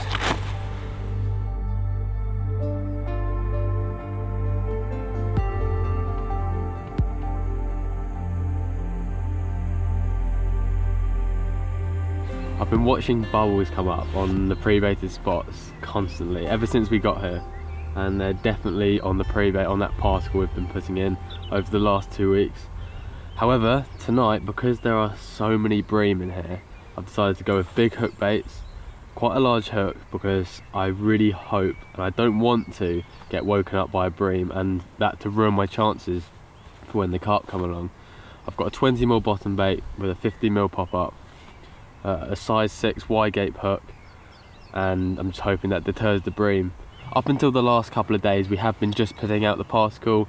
It's really cheap and you can afford to put lots of it out and clear the spots off, but over the last couple of days we have been adding some boilie to the mix, and just because that's what we're going to be using as our actual hook bait, we obviously want the carp to get used to picking up those boilies off the bottom, because if I used a bit of corn, no doubt I'd just be woken up with bream after bream. Anyway, they're bubbling right now. Whether it's carp or bream, I'm not too sure. Most likely bream, but hoping at some point tonight the carp move in.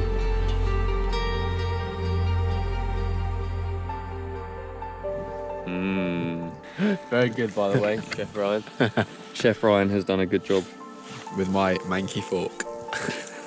The sun is setting on the 15th of June 2019 and I'm pretty hyped.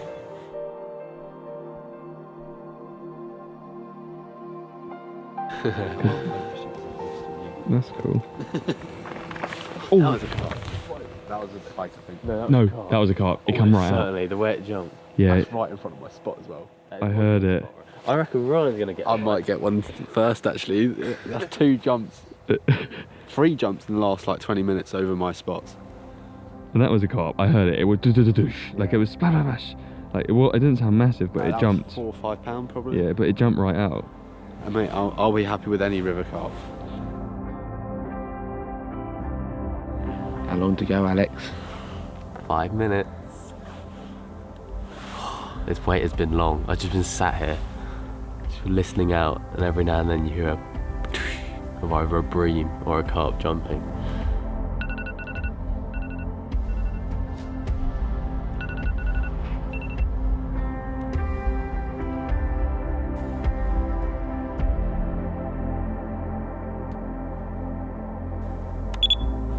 I'm all ready to go. Methinks I've got some bream already. Yeah. June the 16th, it's been in for 30 seconds and I'm getting bream bites. Not exactly ideal, but it means there's fish in the swim. And hopefully we're going to get absolutely rip-roaring bite. And then there'll be 6 rods in 100 yards of river that we've been pre-baiting for, well, since the 28th of May, not June. So we're very, very hopeful. We're all set. This is where the anticlimax starts.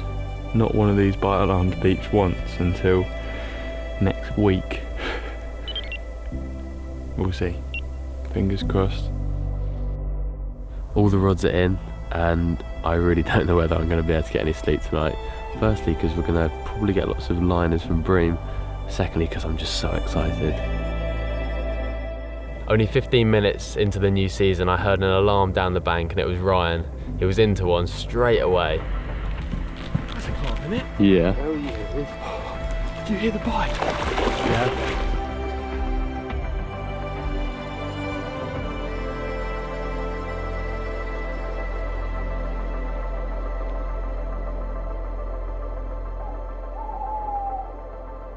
Well, I didn't think it would happen that quick.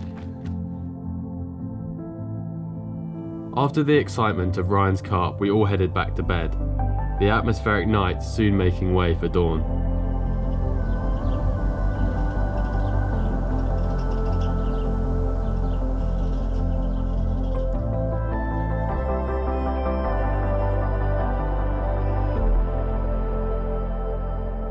I'm not sure exactly what time it was, but early morning we were awoken to another bite. This time it was Carl's rod. Oh my god. It's not as big as yours. Oh my god, these fish, they're wild and they're constantly swimming against the flow. So they're powerful. Oh, so glad to get that one in the net. Every single fish on here just fights like absolute crazy. Every time you hook into one of these river carp, you do think that they're going to be a lot bigger than they are. They pull so hard. And this one, even with its withered away, melted little fins, put up an incredible scrap and had me convinced it was a lot bigger than it actually is, but still an absolute cracker to catch in the new season. So glad now we've had a couple of bites and made all of that pre-baiting worthwhile.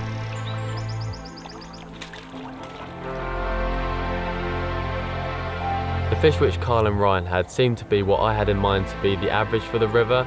Most of the fish we'd seen had been sort of 10, 12 pound commons, so we weren't too surprised that is what we caught.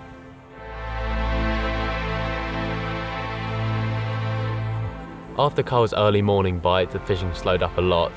There was very little to be seen, not really any signs of carp anywhere, and we were sort of thinking it might be worth staying another night if we were going to want to have another chance of catching something.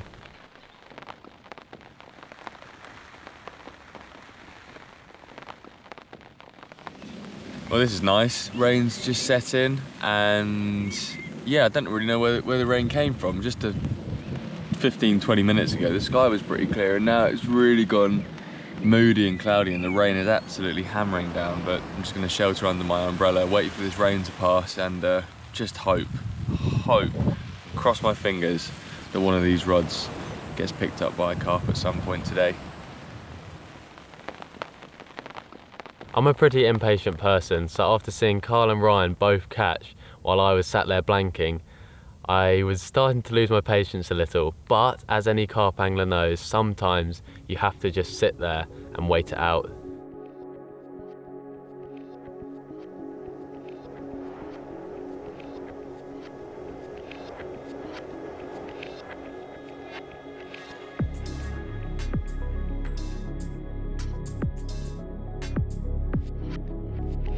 After the tide had been in and back out again, I decided that it'd probably be a good idea to bring the rods in, clear all the weeds off the lines, and also have a rebait.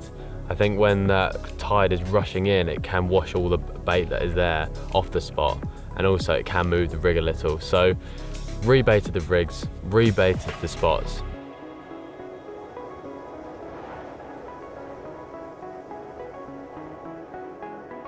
It was mid-afternoon, at a time where I was probably least confident of a bite, when my rod just went into meltdown.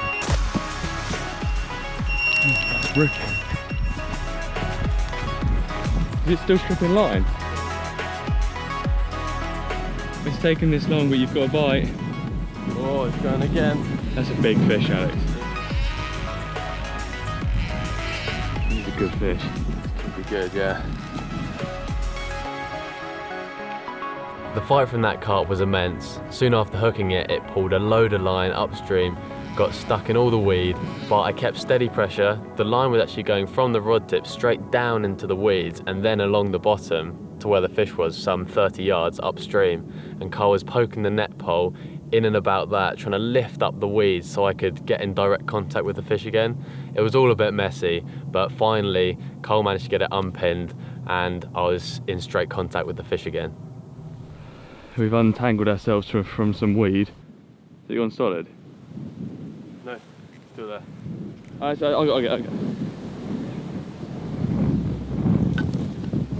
That's fine. That won't bother you now. Yeah, he's come on. He's just down here.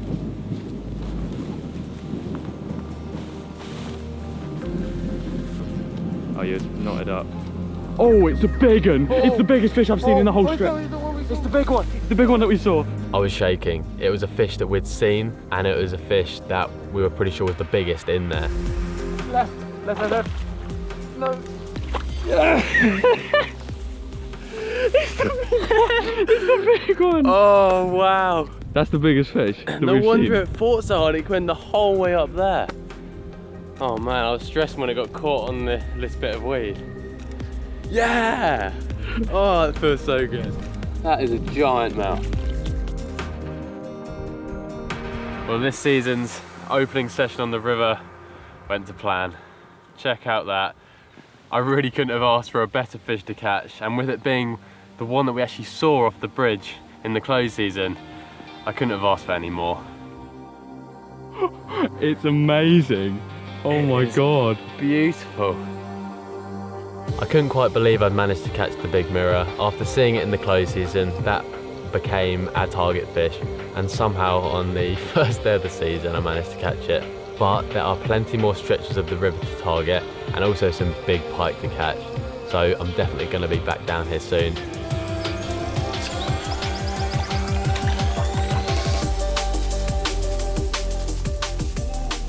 In this video, Alex goes diving, gets into spearfishing, catches and cooks a load of really tasty fish. I've been really getting into my sea fishing lately, so in this video I want to share all my latest saltwater fishing adventures with you. There's everything from boat fishing for big bass to spearfishing mullet in super clear water, so stay tuned for the action. To kick things off, here's an afternoon boat trip we did with our friends Steve, Callum, and of course our boat captain Robin.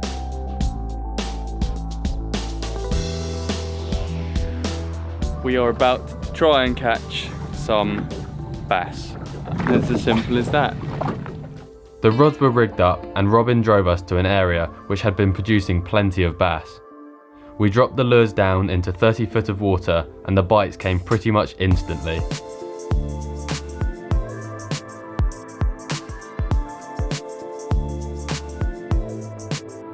I'll just check the measurement, 45, so that's perfect for the pot, that one. Soon after, Robin was hooked up. This time, a monster bass was on the end. That is a beast. What? Oh, I'm going on this one. Someone hold the camera. Ah. Hang on, where's the camera? Here. Oh, thank you. Oh, that is the biggest bass I've ever seen in my life. Wow. What a bass. Lovely, isn't it?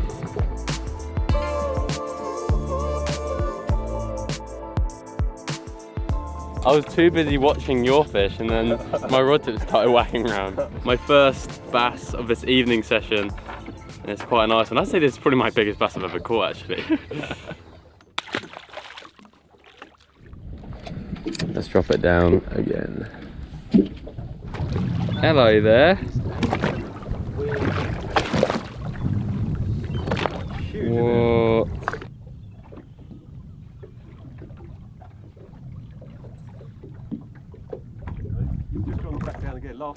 Oh yeah. Well done. This feels like a good fish.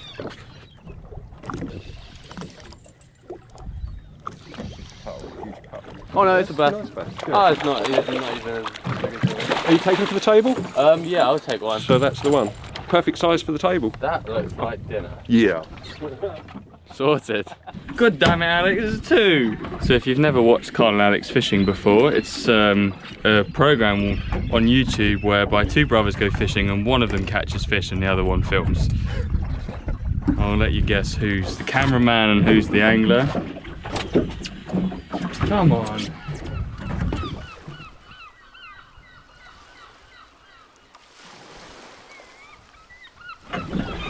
I used to use the excuse of why I tend to enjoy. Oh yeah, yeah, well done. Good fish, good fish. Oh no! Yes! That was a good fish. Feel free to try for it. Oh yeah! No, I'm messing up. I've got him this time. This is a piss take. You are joking, Alex. Everybody knows today. When it's really hard, that's a piss. Carl, when you've jigged for these bass, what I'd recommend is big lift, hold at the top, let it all straighten and go back down, just letting the lure take you down. Again, with your finger on the line. Okay, yeah. And just ready to react to any two. Surely I should be giving him the advice. Oh, Alex! Jesus! I'm joking. Jeez! Get off that. Can you swim? You can tell that because that's your lure pattern. Oh yeah. Yeah, well done. Oh, he's the man, isn't he? Oh, it's pheromones. Pheromones. Maybe he's a little bit feminine. I don't know. Women usually have this kind of thing. That's all right, Carl. He's only getting the little ones. Yeah, I'm waiting for a double. Yes. Oh, Carl's in.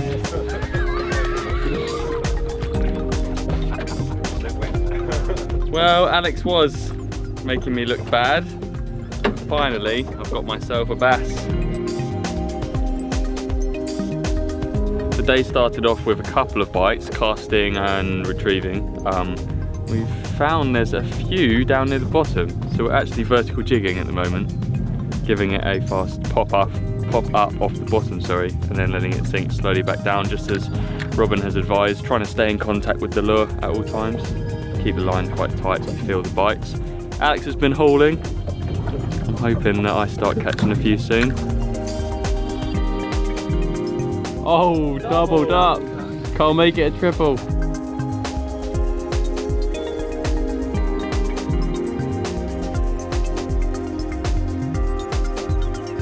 Yes, Alex. Yeah. Wow, that's another nice fish. It's on your rod. No way. The other rod's just there.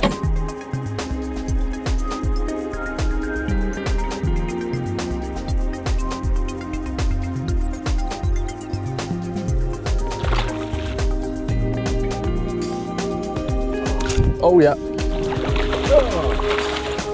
This fish fought so hard. I had me thinking it was so much bigger.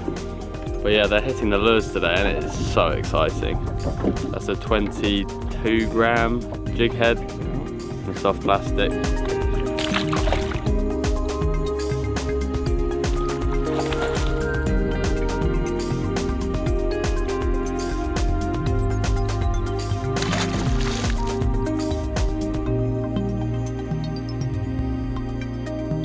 We were getting plenty of bites, but right at the end, Steve hooked into something a lot bigger, a bass of nearly 10 pounds.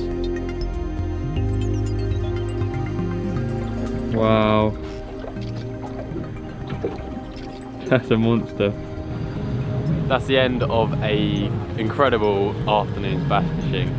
It's definitely the best bass fishing we've ever experienced. We saw a fish of probably about 8 pound, and Steve had one which was 9 pound. I did not think I was going to see a fish that big today. But yeah, we caught quite a few and we've even got some for dinner as well.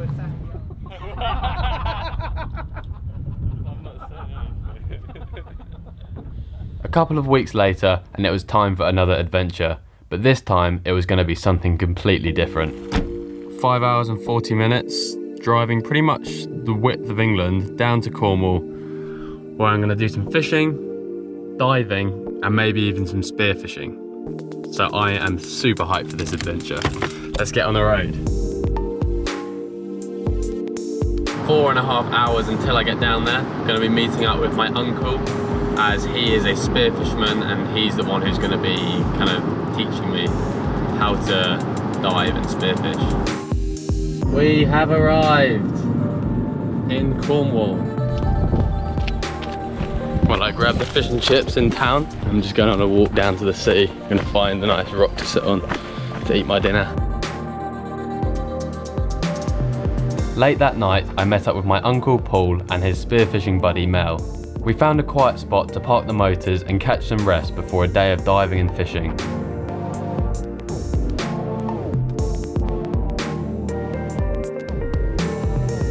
We got into the water the next morning and spent a good few hours searching the shoreline rocks and kelp for some dinner, mullet being the target species.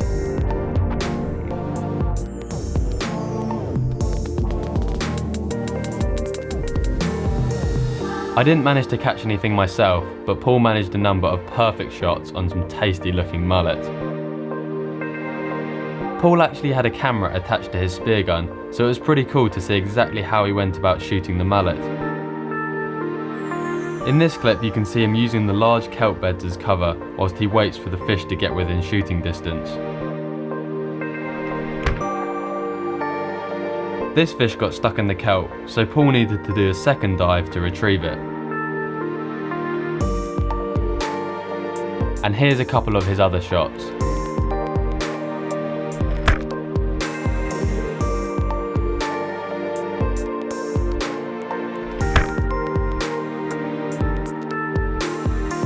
Had a really fun but incredibly exhausting time earlier in the sea, snorkeling. I didn't do much filming of that just because I was trying to just concentrate on actually getting the hang of the actual snorkeling. I'm pretty new to it, so I decided I'd just put all effort into that. But yeah, it was really good. Saw some really big wrasse, saw a bass as well, and my uncle shot 5 mullets, so that's going to be our dinner tonight. I'm just walking down to the beach now where we're going to have a barbecue. Also got my rod, my lure rod and a beer, and yeah, we're gonna go down, do some casts off the rocks, maybe catch a fish or two, and also tuck into a nice barbecue.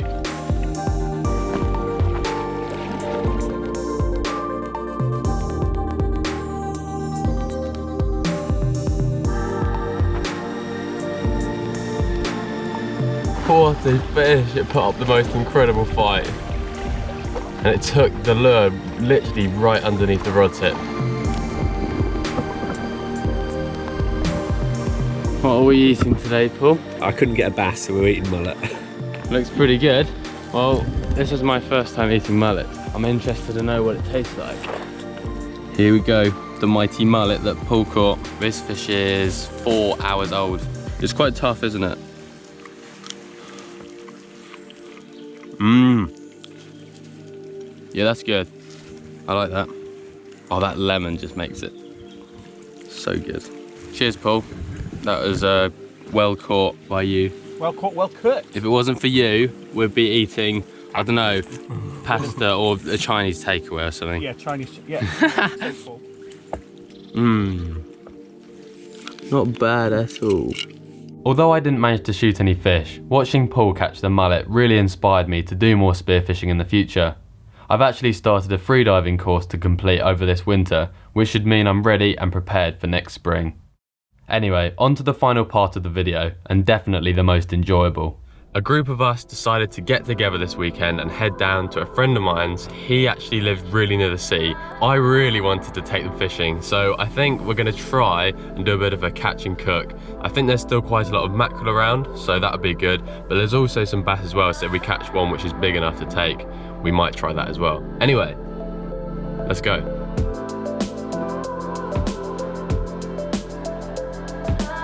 So I've arrived and the sun has come out. It's a beautiful day with amazing views down there to the sea. Apparently it's like 15-minute walk, and we're gonna have to bring a couple of, well, a canoe and a kayak down with us, and obviously all the gear to go camping. I've got a bag full of all the cooking equipment. I've got a few rods. We've got camping stuff. We're nearly ready to head down to the beach and get after it, try and catch ourselves some dinner. We've got a boat then. We got a boat. Still trying to fix the holes. Still just gluing it up a bit. Let's hope this keeps us afloat today. I feel pretty sketched out with these guys mending it. You should do it. Well, hopefully the sea is calm enough so we don't get knocked off that thing. Oh. Hello, mate. Oh, they're probably little bubbies. Bottoms. There's a little nest. Aww. Oh, I feel brutal.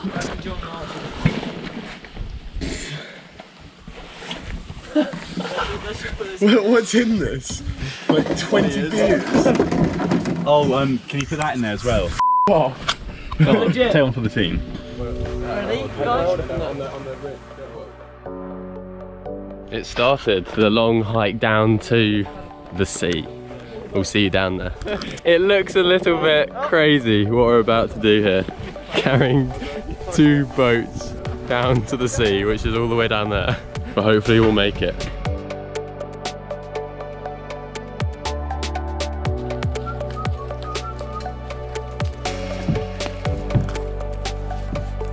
Gotta make the most of our food when we can, because there won't be any fish.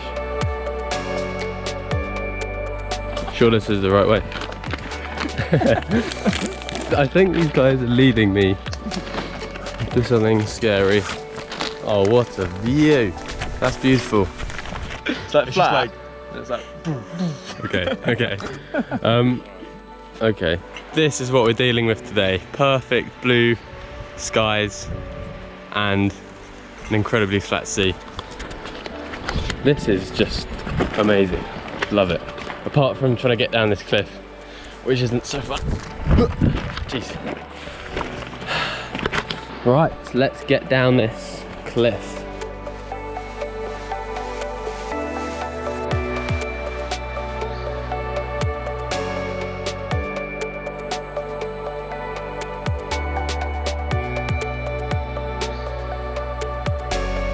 And we have made it.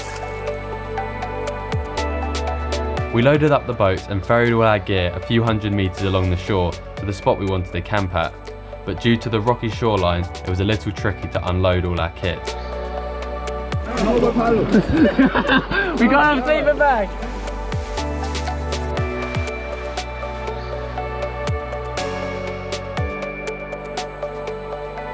Yeah.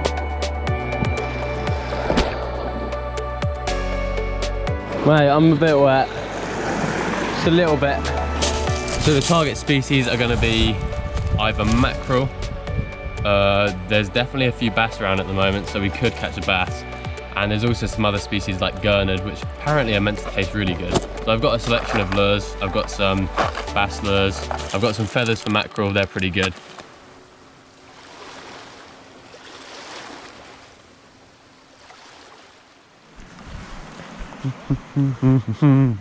There must be something there because they're fishing like that. Yeah, exactly.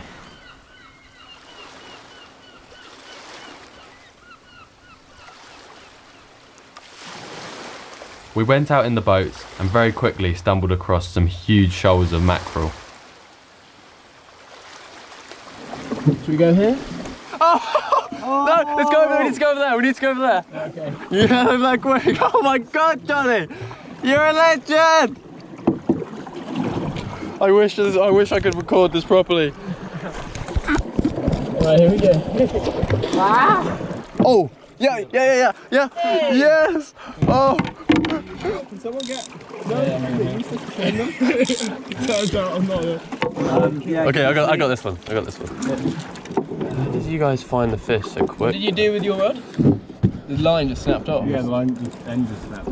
I don't know if it was my fault. It might be. Probably not.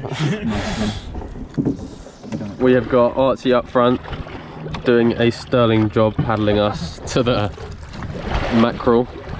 And at the back we've got Jim also paddling. I feel really lazy right now. I'm literally just doing nothing.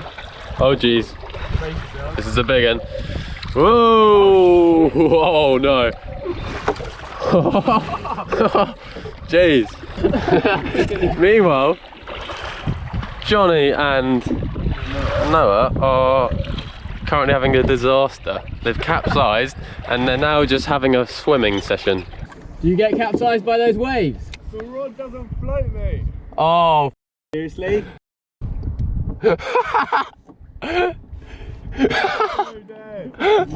No. They capsized and they had a rod which doesn't float. So I guess it's down there somewhere. Look at those little mugs. Sorry. That was a nice one as well, wasn't it? Yeah, that was the nice one. Oh! Jim! Oh! Oh, that's big. What is it? What is it? It's a big one. Keep reeling. Oh, it's a mackerel. I think it's a big mackerel though.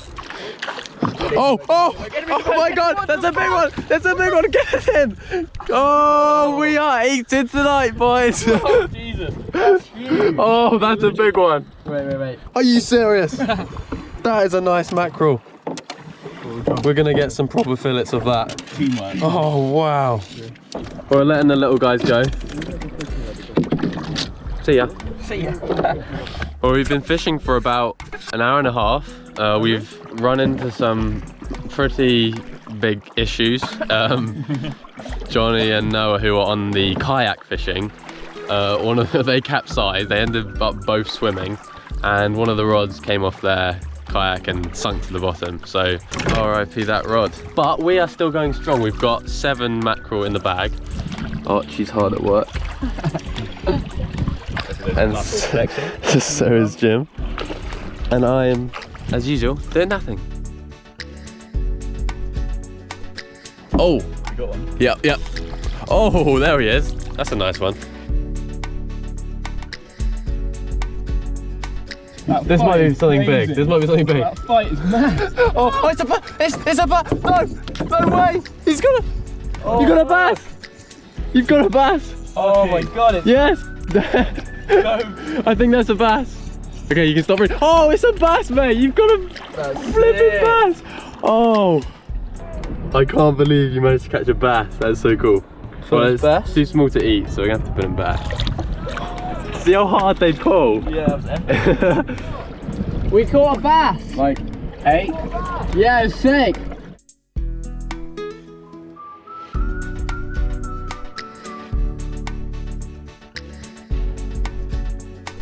When we came to this spot in the boat for the first time, we were unloading the boat with all of our kit. I left the box of beer, the highly treasured box of beer, down by the rocks, and I basically forgot about it.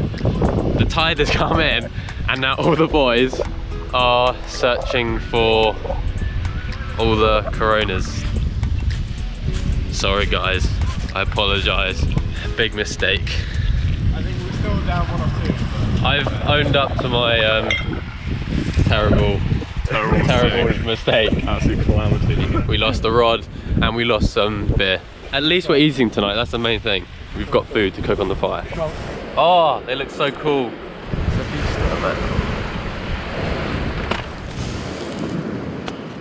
Cut behind the fin there, and then cut behind the fin here. And then you can snap its back, and then just pull everything out. And everything just comes out so easily. Along the backbone. Jeez, this one's got tons of meat. That's yours, Noah.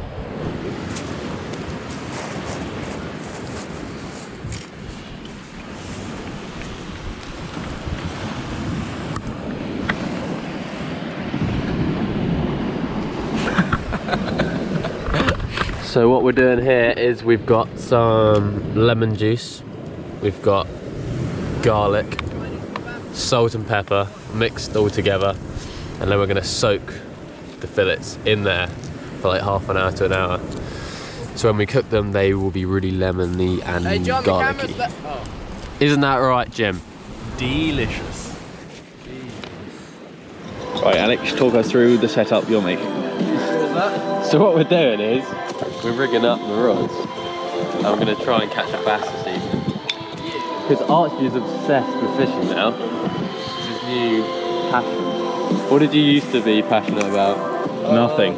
Well, at least he's found fishing, and fishing's going to save him, and it's going to lead him on to a very long, healthy, successful life. Oh no, it's What if I don't like bass? What if I'm more into techno? You are hilarious, mate. You are one comedian. Good one. Whose beer is this? Is it mine? Nope. You sure? They're all mine. Is that one yours? Yep. Is it? Yep. Is it? Yep. Is it? Yep. Is it? Go on, Archie, catch us a bass of over 42 centimetres. Yeah? Now, yeah? Class from here, Alex? Yep. Am I doing it right? No. Oh my god! What is that? That is a huge fish. What would that be now? That is a big old fish. That's just its head, and it's as big as my foot. Full blown, you know what it is. Pretty crazy.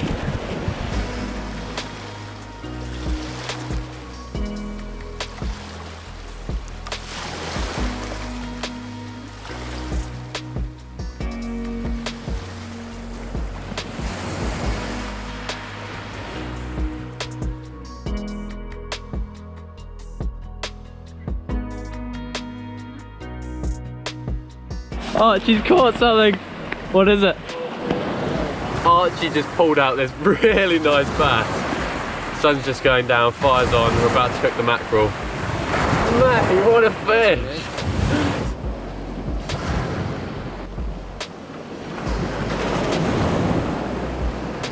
Yes, Archie, and Jim's in over here. This is so kicking off. This could be big. Are you sure you're not just snagged?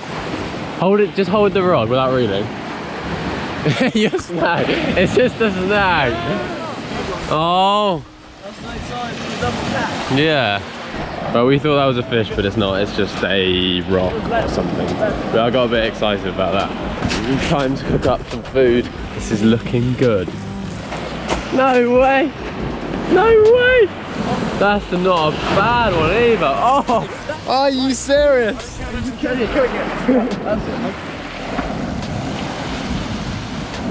at that!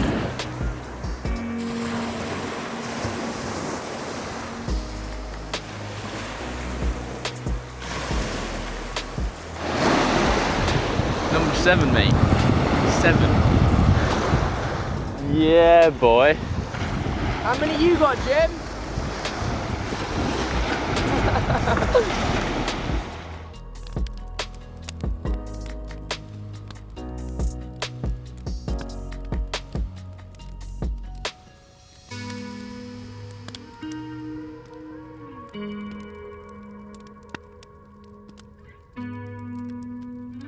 This is heaven, cooking up fresh fish on an incredible beach as the sun's setting.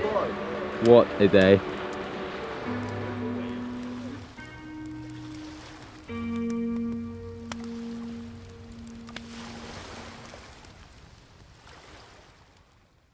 Archie says he's just had a great idea. I don't think it's a great idea. Arch is going to attempt to kayak into the sea. 3, 2, 1! Oh no! No!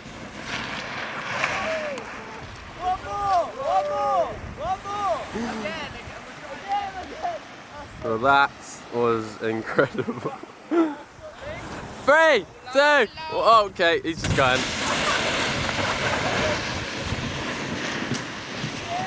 No way, he made it. Oh.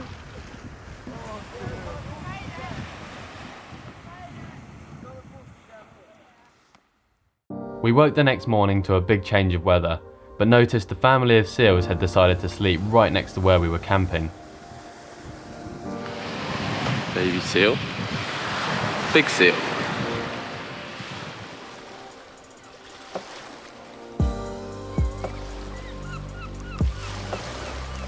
Before leaving the beach, I gave it one last try at catching some more bass.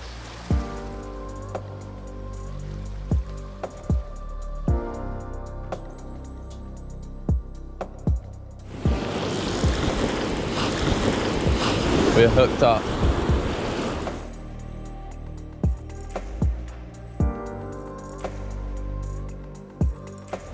That's the lure that's working. This is like a 15-gram weight jig head and then a soft plastic lure.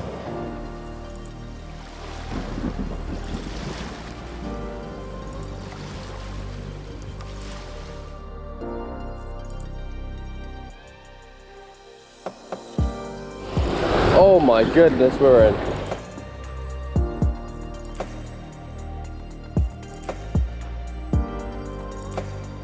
It had been such an enjoyable time spent with good friends in the great outdoors, but it was now time to make the long, tiring hike back up the cliffs. Next up, Alex and I pluck up the courage to get out there and try and break some personal bests. What? Are you serious? This is a beast. This is a monster. This is a freaking monster. Just got back home after a session of a lifetime. We were only out there for about 4 hours, but what happened was just insane. I definitely wouldn't describe myself as a specimen angler. I would normally prefer to catch more small fish than target one big one. The reasons for this is because I'm impatient, I've always got itchy feet, I want to keep moving spots, trying for different species, and I just find it generally quite hard to sit still and persevere with one type of fishing for a long time. Because we're making videos all the time, we want to get out, get bites, catch fish and have fun. Catching big fish requires determination, it requires time, it requires not getting bored as quickly as we do. And that's, I think, why we tend to fish for bites, get fish on the bank, catch them and not care too much for their size.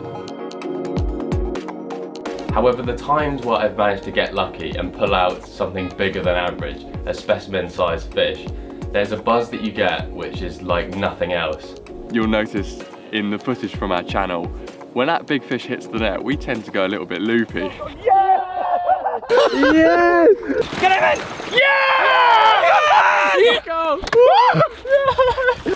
We've got the big one! We've got the big one! The moment's always just like such a blur. Your heart is racing so fast. All your thoughts and your mind completely go out the window and you're just completely thinking in the moment. That moment of joy when you do land your target, the fish that you've been after for ages or a new PB, is always worth the effort. And that's why this autumn we really wanted to give it a go catching ourselves some bigger fish. We decided to set ourselves a challenge for this summer and autumn. The challenge I set for myself was to catch a big, and over the last year I've actually managed to find a few spots and find areas where I can consistently catch bass. Oh yeah. Yep, we got one. Woohoo! I've found that early morning sessions in conjunction with an incoming tide has been when I've had most success. What a sunrise.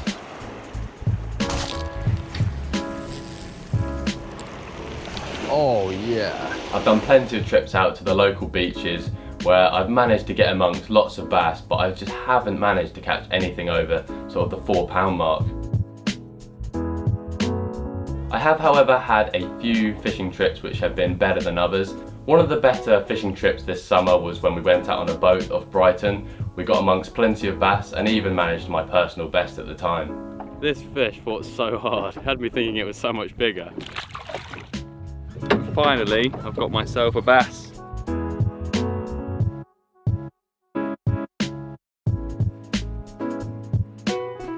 Another memorable time from the summer was when I went on a camping trip with some friends, stumbled across an area of sea which was just loaded with fish. There were so many mackerel about and even plenty of bass. I caught a couple there which were probably from the 2 to 4 pound mark, and they were nice fish to catch from the beach lure fishing. After a summer of catching plenty of bass, just nothing of the size I was after, I figured I'd need to try something different, either try different timings, try on different tides, or different areas. It was coming into autumn now, a time of year when big bass are known to come close into the shore and they do become catchable.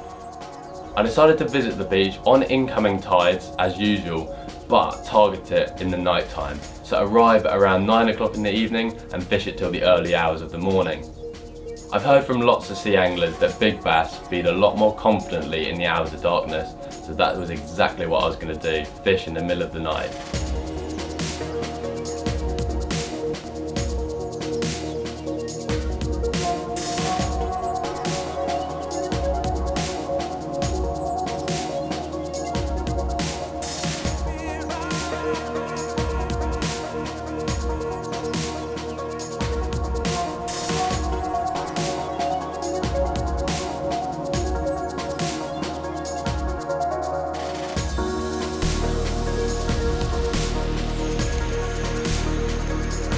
We've got down to the water and it looks pretty much perfect. The conditions are northerly winds, which means it's not too choppy, which is perfect for lure fishing. The colour in the water is decent. There's a little bit of colour, but not too much that the fish won't see the lures. We've got a 22 gram jig head with a soft plastic sand eel lure, and we're gonna keep casting until we catch one. Confidence, Alex. I like it. I like it.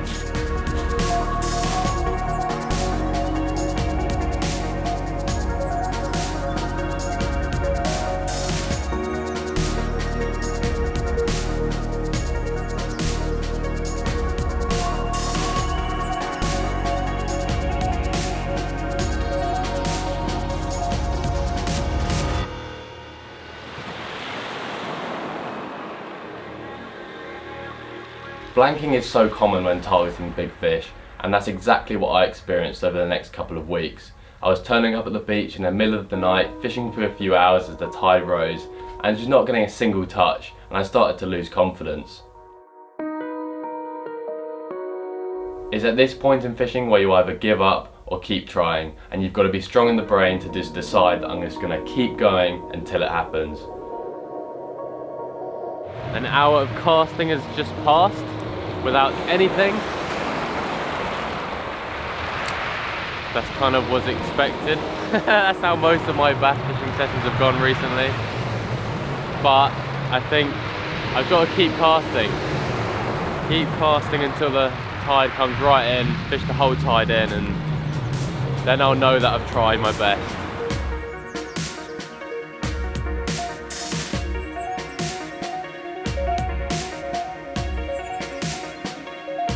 Three hours of casting were completely unsuccessful.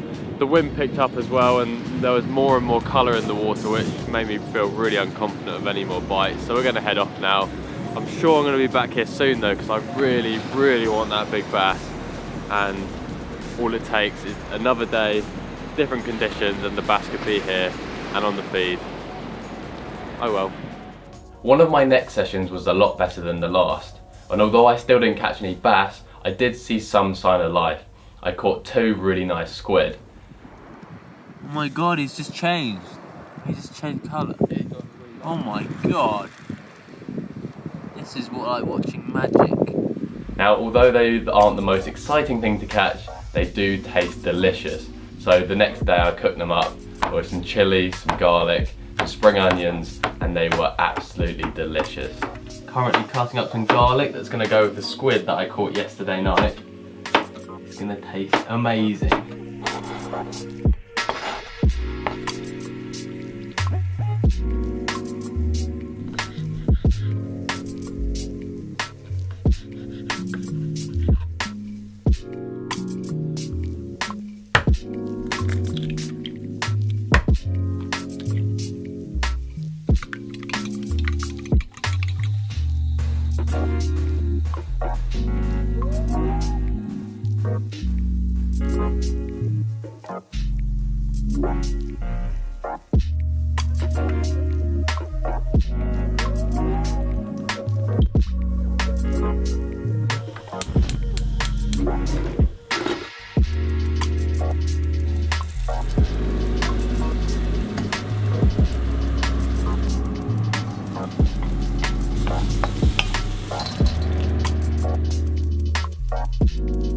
I am the most excited I've ever been about eating some food, ever. I've seen this in the Chinese takeaway and at the Thai restaurant so many times, and I've finally cooked something similar. Don't think it's going to taste quite as good as you did get it at the restaurants, but there we have it. Salty chili squid. Freshly caught yesterday. And Carl and I are about to demolish this. This makes me so happy. Oh.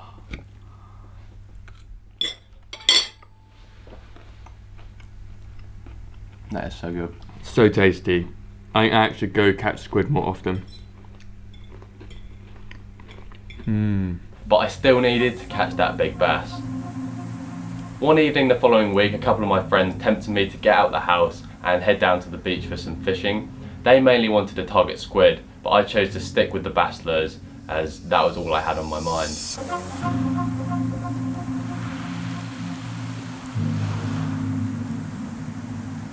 Half an hour into the session of constantly casting, and somehow I'd managed to hook into a bass, and it was easily a personal best. Check out that bass! I can't believe it, we were just casting off the shore. This was the last thing I expected, a bass of over 5 pounds. Smashed the lure. What a fish! Oh my god! Something changed that day. I don't have a clue what it was, but for some reason there were plenty of bass in the area and they were on the feed. And not long after, I was hooked into another monster bass. What? Are you serious? This is a beast. This is a monster. This is a freaking monster. What have I got on here? This is a big fish. This is a big fish. I'm freaking out big time. This must be big. Oh my god, he's bigger than the other one. He's freaking monstrous. Oh my god.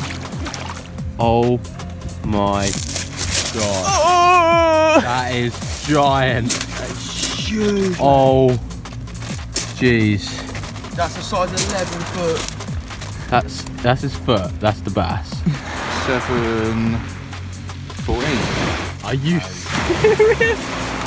Such a good fish, Alex. Oh my god, I've just had a fish just under 6 and now this one's just under 8. God, I am mind blown. That is just crazy. I am speechless. I did not think I would catch anything, let alone a 5 pounder and a fish which is nearly 8 pounds. This was such a last minute decision. I was like, I was sat in front of the TV having an Indian takeaway and I was like, shall I go fishing today? Probably not. Harry gives me a call, we go out and I don't know what to say. We've got to put this one back. Oh my god. All of a sudden the blanks were completely forgotten about. I just couldn't believe how this session was going.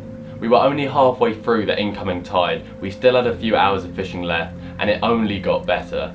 We are hooked up into a big bass. It's just stripped so much line. I can see the backing on my reel. But we're back on it now. It's coming in. Oh my god.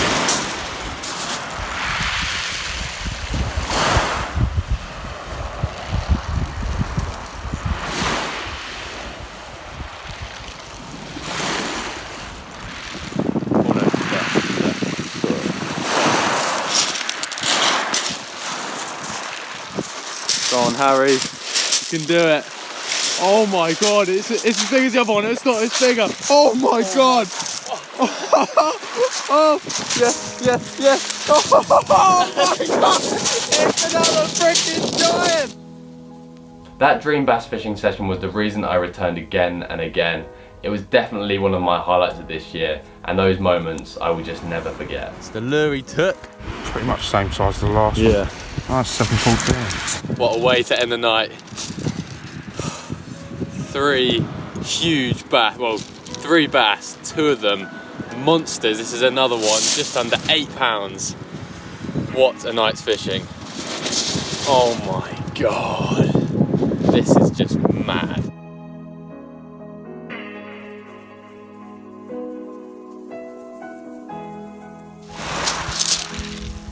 Just got back home after a session of a lifetime. We were only out there for about 4 hours, but what happened was just insane. Still can't believe it.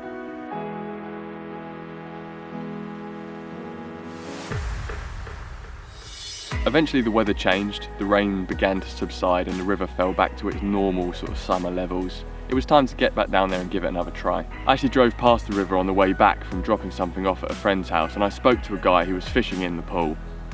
He'd been sat there all day and not had a bite, but he said he was going to give up soon, about half an hour, and go home. I thought that's enough time for me to go home, get my kit and get back down there and fish the swim after him. It can be a little bit tricky to get in that spot, as people often get down there very early in the morning and stay throughout the entire day. So I thought this was a good chance to get it back in the swim and try again. I gathered together my kit quickly in the garage, chucked it in the van and got back down the river. The guy had just left and that meant I could get in the swim. Upon looking at the water, I thought I'd try something a bit different. I remembered 7 years ago or something, speaking to a guy who used to fish that pool and often caught the bigger fish very, very close in. Back then I'd never had much luck fishing like underneath the rod tip, but on this session I just felt a bit lucky.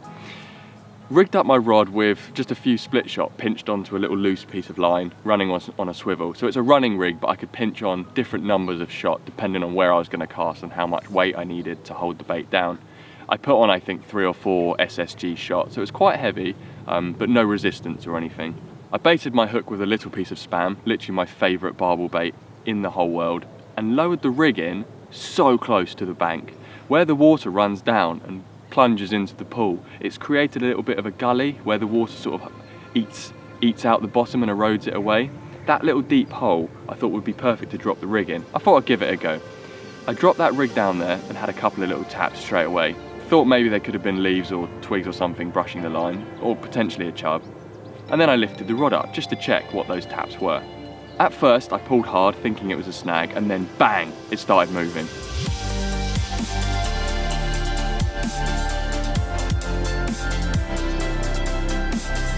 The fish pulled hard down, went a bit left, a bit right, tried to get down underneath the undercut where it came from, before it then popped up in front of me, and instantly I looked at it and just went, oh wow, that's massive.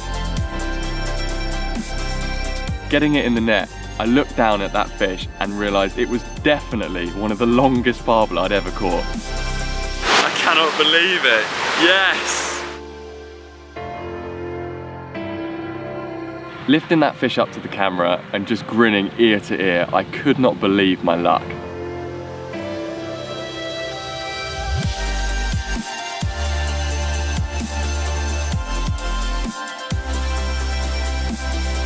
I'd returned to the river that I'd fished so many years ago as a kid, and I'd managed on my second session one of the biggest barbel in the river, and definitely one of the biggest barbel I've ever caught. I could not believe my luck. Thanks for watching the video. I hope this inspires you to get out and break a personal best. It's such a good feeling when you catch that monster. Anyway, I'm out on my next adventure. We'll see you guys soon. And lastly, we get some great action fishing on some micro streams. Hope you enjoy.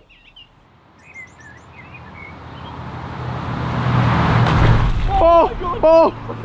What just happened? Fishing when it's cold can be hard, so we decided to make this video to not only show you it's still worth trying, but also offer some advice on how to keep the bites coming through the winter months.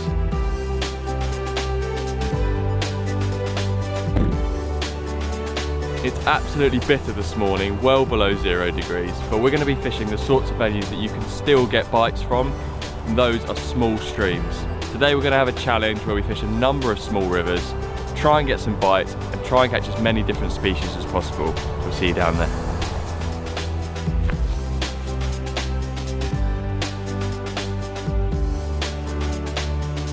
So this is the first location for today. It's a quite shallow, meandering stream. In the most part, it's about 6 inches to a foot deep, but on each of the bends, on that point where the flow changes direction, it erodes away the bank and creates these sort of deeper pools. So along this field, there's probably 4 different spots that I'm going to give a go today. The rest of it's just too shallow and it's not worth fishing. But this first spot, for example, I've got fast flow underneath my feet, it goes off into a deep pool, and that deep area is where I'm going to trot my float down to start off the day.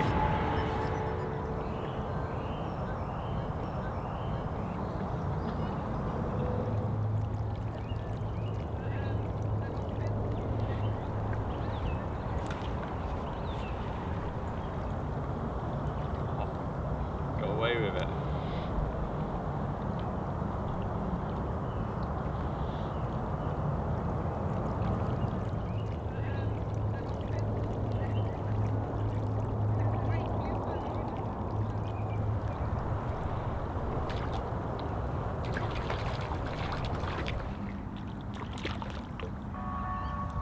There you have it, first species of the day, a dace.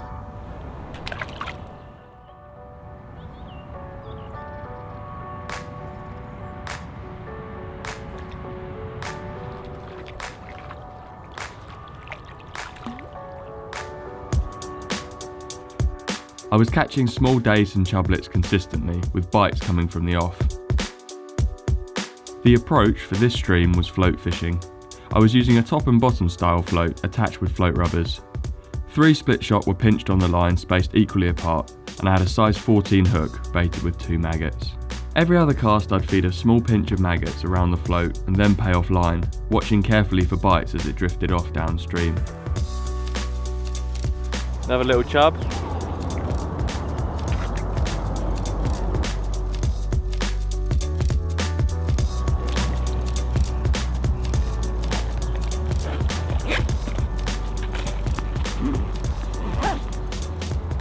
On really small bodies of water like this, it's quite good to stay mobile. A lot of these sort of spots, you'll catch the fish that are hungry, that are in front of you, and then you've got to move to try and find some more. In my previous experiences on this exact river, I've often had days where the fish are just shoaled up in one particular hole, loads of them, and then the other spots there's not so many. I've had a few fish from here, but nothing massive, so I'm going to head down a little bit further and try somewhere else.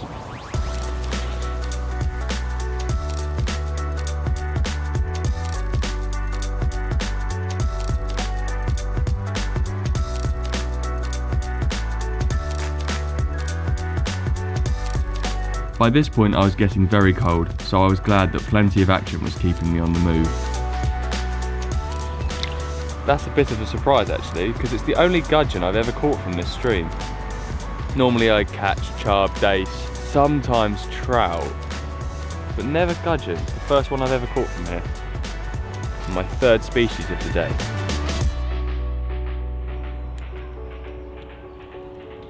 So although today the river has got a lot of leaves in it and it's proving quite difficult to get through to the bigger fish, and controlling the floats quite hard as well, I was actually here probably just over a week ago with my friend Ryan. We came down to this exact same stream.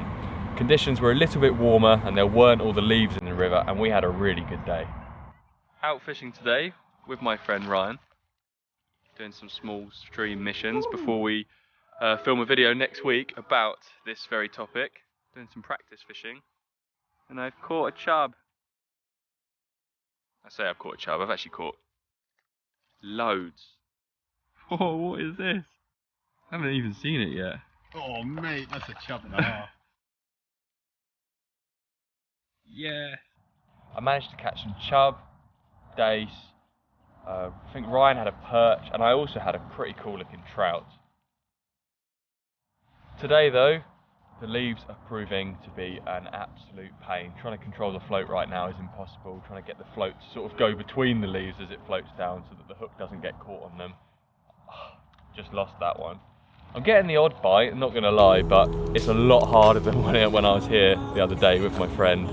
I think what we're gonna do now though is we're gonna pack up, head off somewhere else. I've got a few other little streams in mind and a few other species that I'd like to catch before the day's out.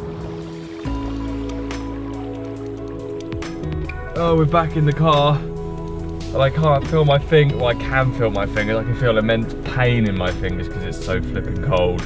A bite is a bite at this time of year, and if I'm catching little dace, chub, perch, roach, gudgeon, minnows, anything, it's better than sitting there catching nothing. I'll put the heater on, warm my hands up. The stream that we are heading to now is quite different from where we were earlier.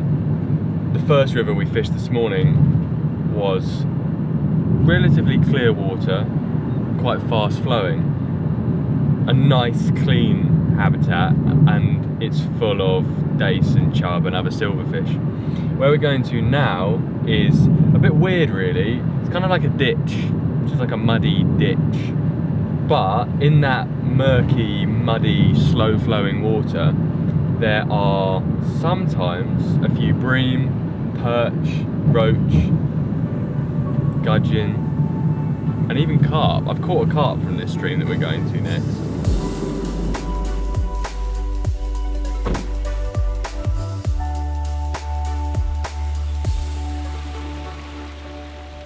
Where we were last, I could float fish because there was a good speed of flow and nice long lengths of river where I could watch the float run down.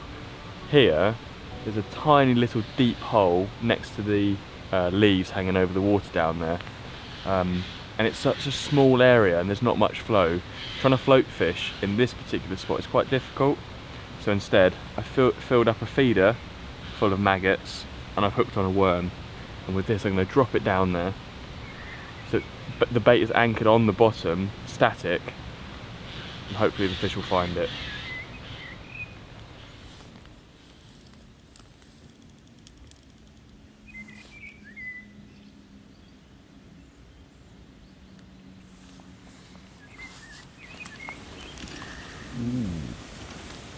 That was a bite.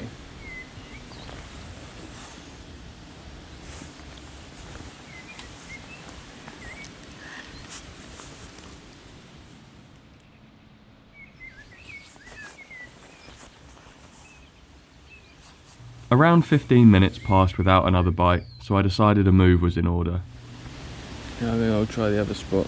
It's down there.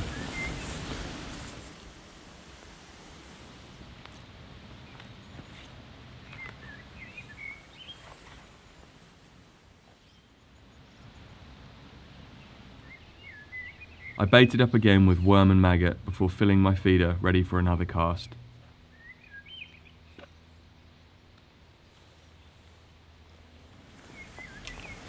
Just move slightly further downstream. I'm going to drop it in down here instead. Not sure if it will be much better, but the other spot didn't do much.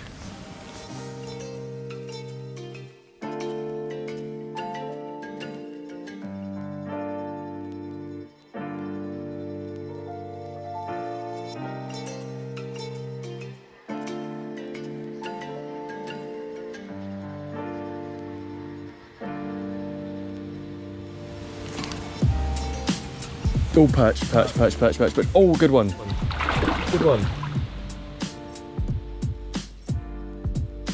Oh, my rod's a bit long, getting stuck in the trees. Here he comes. This is why I love small stream fishing. Well, how about that? Look, my rod is the same width as this river. That's how small this body of water is. But just because the water's small, doesn't mean the fish are going to be small. Wow, would you look at that? What? Always comes as a surprise when you pull a really quality fish out of a tiny, shallow, muddy ditch like this one. And these fish that live down here are still surprising me. I missed a few bites, I was starting to get a little bit frustrated, but then I hooked this one, made up for it. You know it's bad when you can't really feel your fingers whilst you're trying to unhook the fish. Proper awesome perch, and another species off my list today.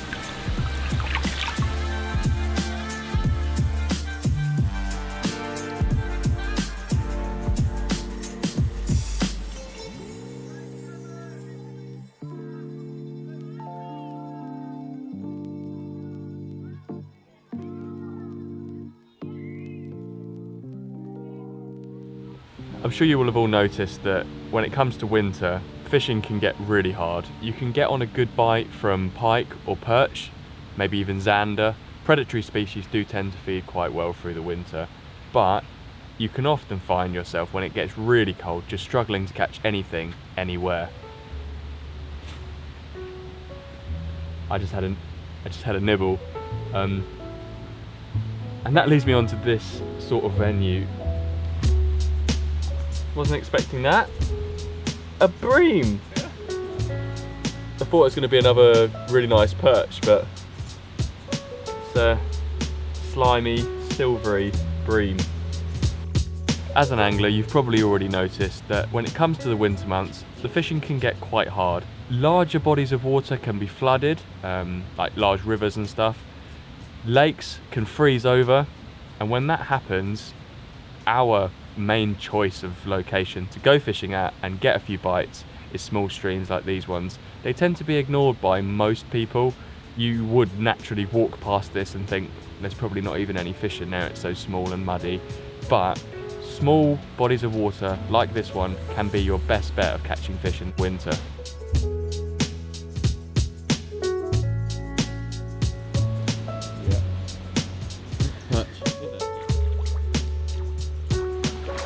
Wow, look at that. What's the plan now, bro?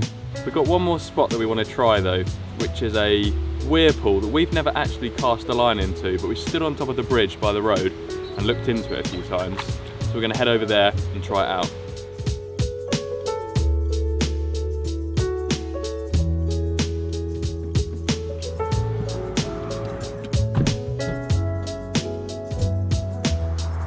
This is going to be the last spot we try today. It's right next to quite a busy road, so bear with us for the noise in the background. But it looks quite good down here. We've driven over this river quite a few times, just looked out the window and seen it. I mean, it doesn't really look particularly beautiful, but there could be fish in here, so we're going to give it a try.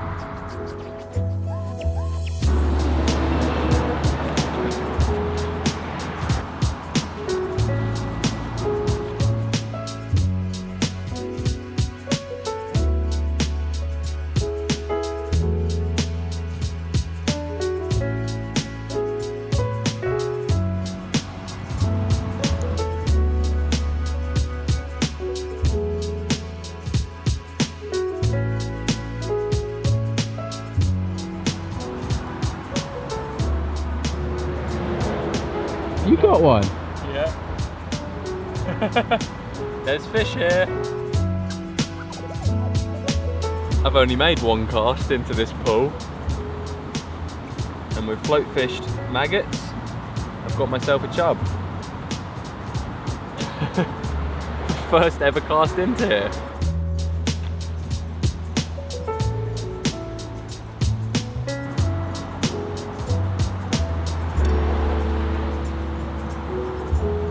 Oh, it's a gudgeon! This spot that we've come to now is quite different from the others. It's a little bit more urban, it's in a more built up area, and just to my right is a dark hole, and that is a tunnel that goes under like 8 lanes of motorway. It comes up on the other side and continues its way through like a few towns and stuff, but where it comes out here, there's this open pool. There's a couple of big holes on the other side as well where like drainage water seems to be coming in, like from the road or something. And yeah, and then it sort of shallows up towards the end and then runs off downstream. And we've looked at it a few times and thought like there's got to be a few fish in here. And it wasn't until a friend of Alex's came down the other week and caught a nice chub that we thought we've got to give it a try. and I'm just making a few casts now, and I'm getting a bite. Oh my god! Was that a pike? Jeez. Okay, so where do we get on that? A pike just came up and almost grabbed the fish that I was reeling in. God, my heart. That gave me a shock, that did. Yeah, where was I? Yeah, I've made a few casts. I'm getting bites almost every time. Now that that pike has gone mental in front of me and chased that small fish across the surface, maybe that will kill the fishing off a little bit. Maybe those small fish won't feel so comfortable once they've seen that pike.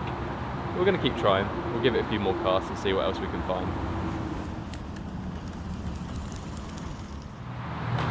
Oh! What just happened? He jumped clear out of the water. Oh. Did you see?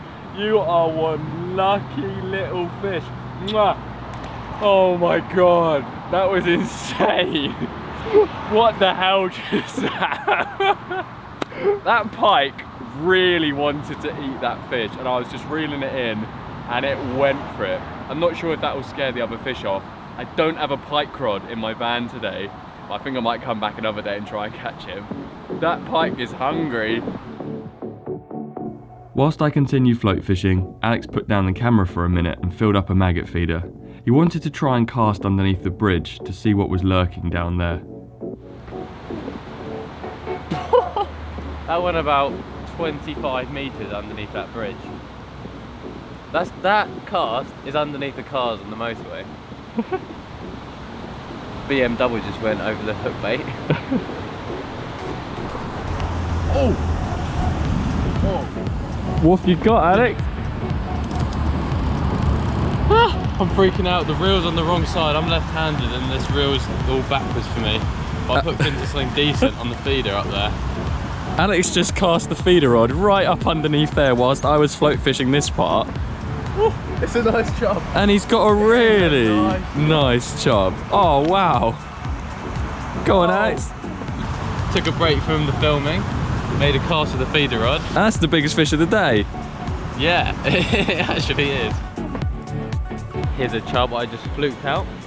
I made one cast with the feeder with a double maggot. Cast it as far as I could underneath that bridge because it just looks like something big must live under there. And it does. Biggest fish of the day. What a chub. So what we're trying to understand here is I've fished all day. I've fished a load of different places. Alex has had one cast with my rod underneath there and he's pulled out the biggest fish of the day. Why does this always happen? It's not something you can teach, mate. It's within me. Today's been pretty good. We've had a range of different species. We fished 3 different locations. This one is somewhere which we've never been before, and we found out that it's definitely worth returning to. Alex, as always, caught the biggest fish of the day. So only made one cast. Only made one cast, caught the biggest fish of the day, and I've just got another one, which will probably be the last fish that we get to catch today. Oh, the pike just came back. Well, that's a nice roach, actually. That's that for today. Alex has got a roast dinner preparing at home ready, so I'm looking forward to enjoying that. We'll see you guys soon.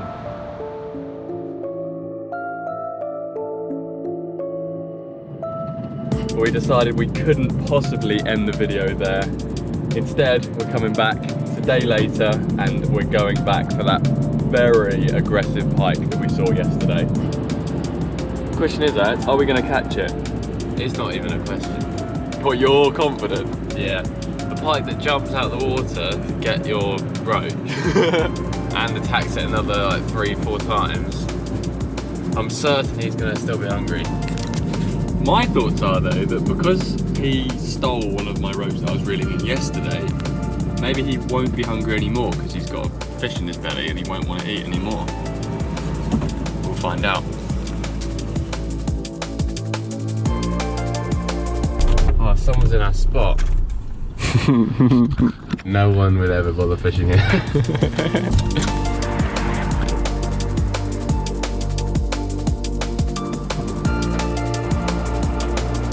Got some bait in here.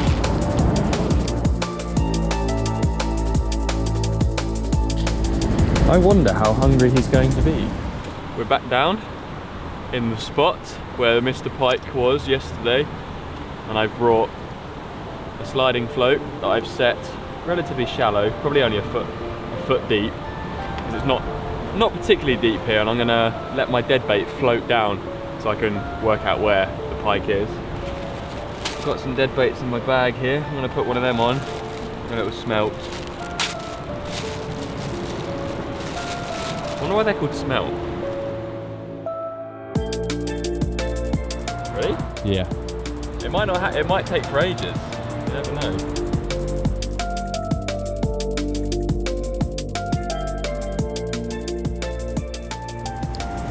I'm giving it little twitches to try and attract the pike's attention.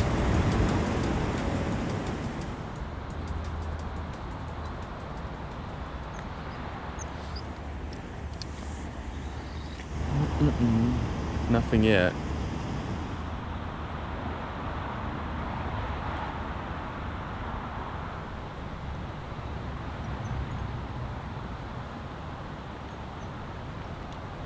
Oh, what?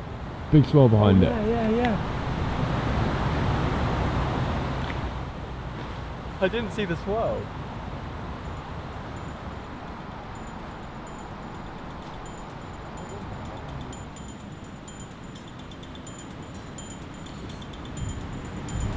Oh, yes. Ready? Mm-hmm. And set. Oh, he let go. No, he didn't. No, he just swam upstream. He didn't let go, he just swam upstream. Whoa! Whoa, we've got him, boy! After all that time, we tried for much longer than I expected to have to. And we've hooked a pike. He's not bad.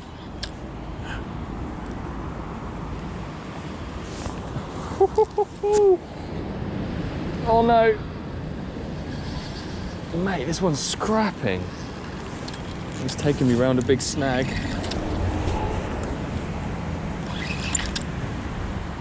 Oh, what a scrap. Oh, is he gonna go again? Oh, he is hooked with one hook. All right, I'm gonna grab him.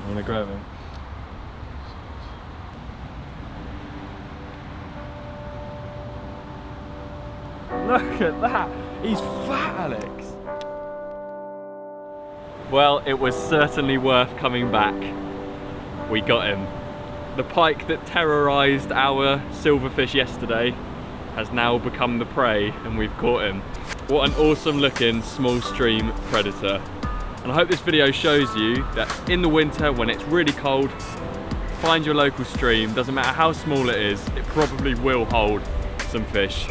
And in this case, this tiny stream held my first good quality pike of the year.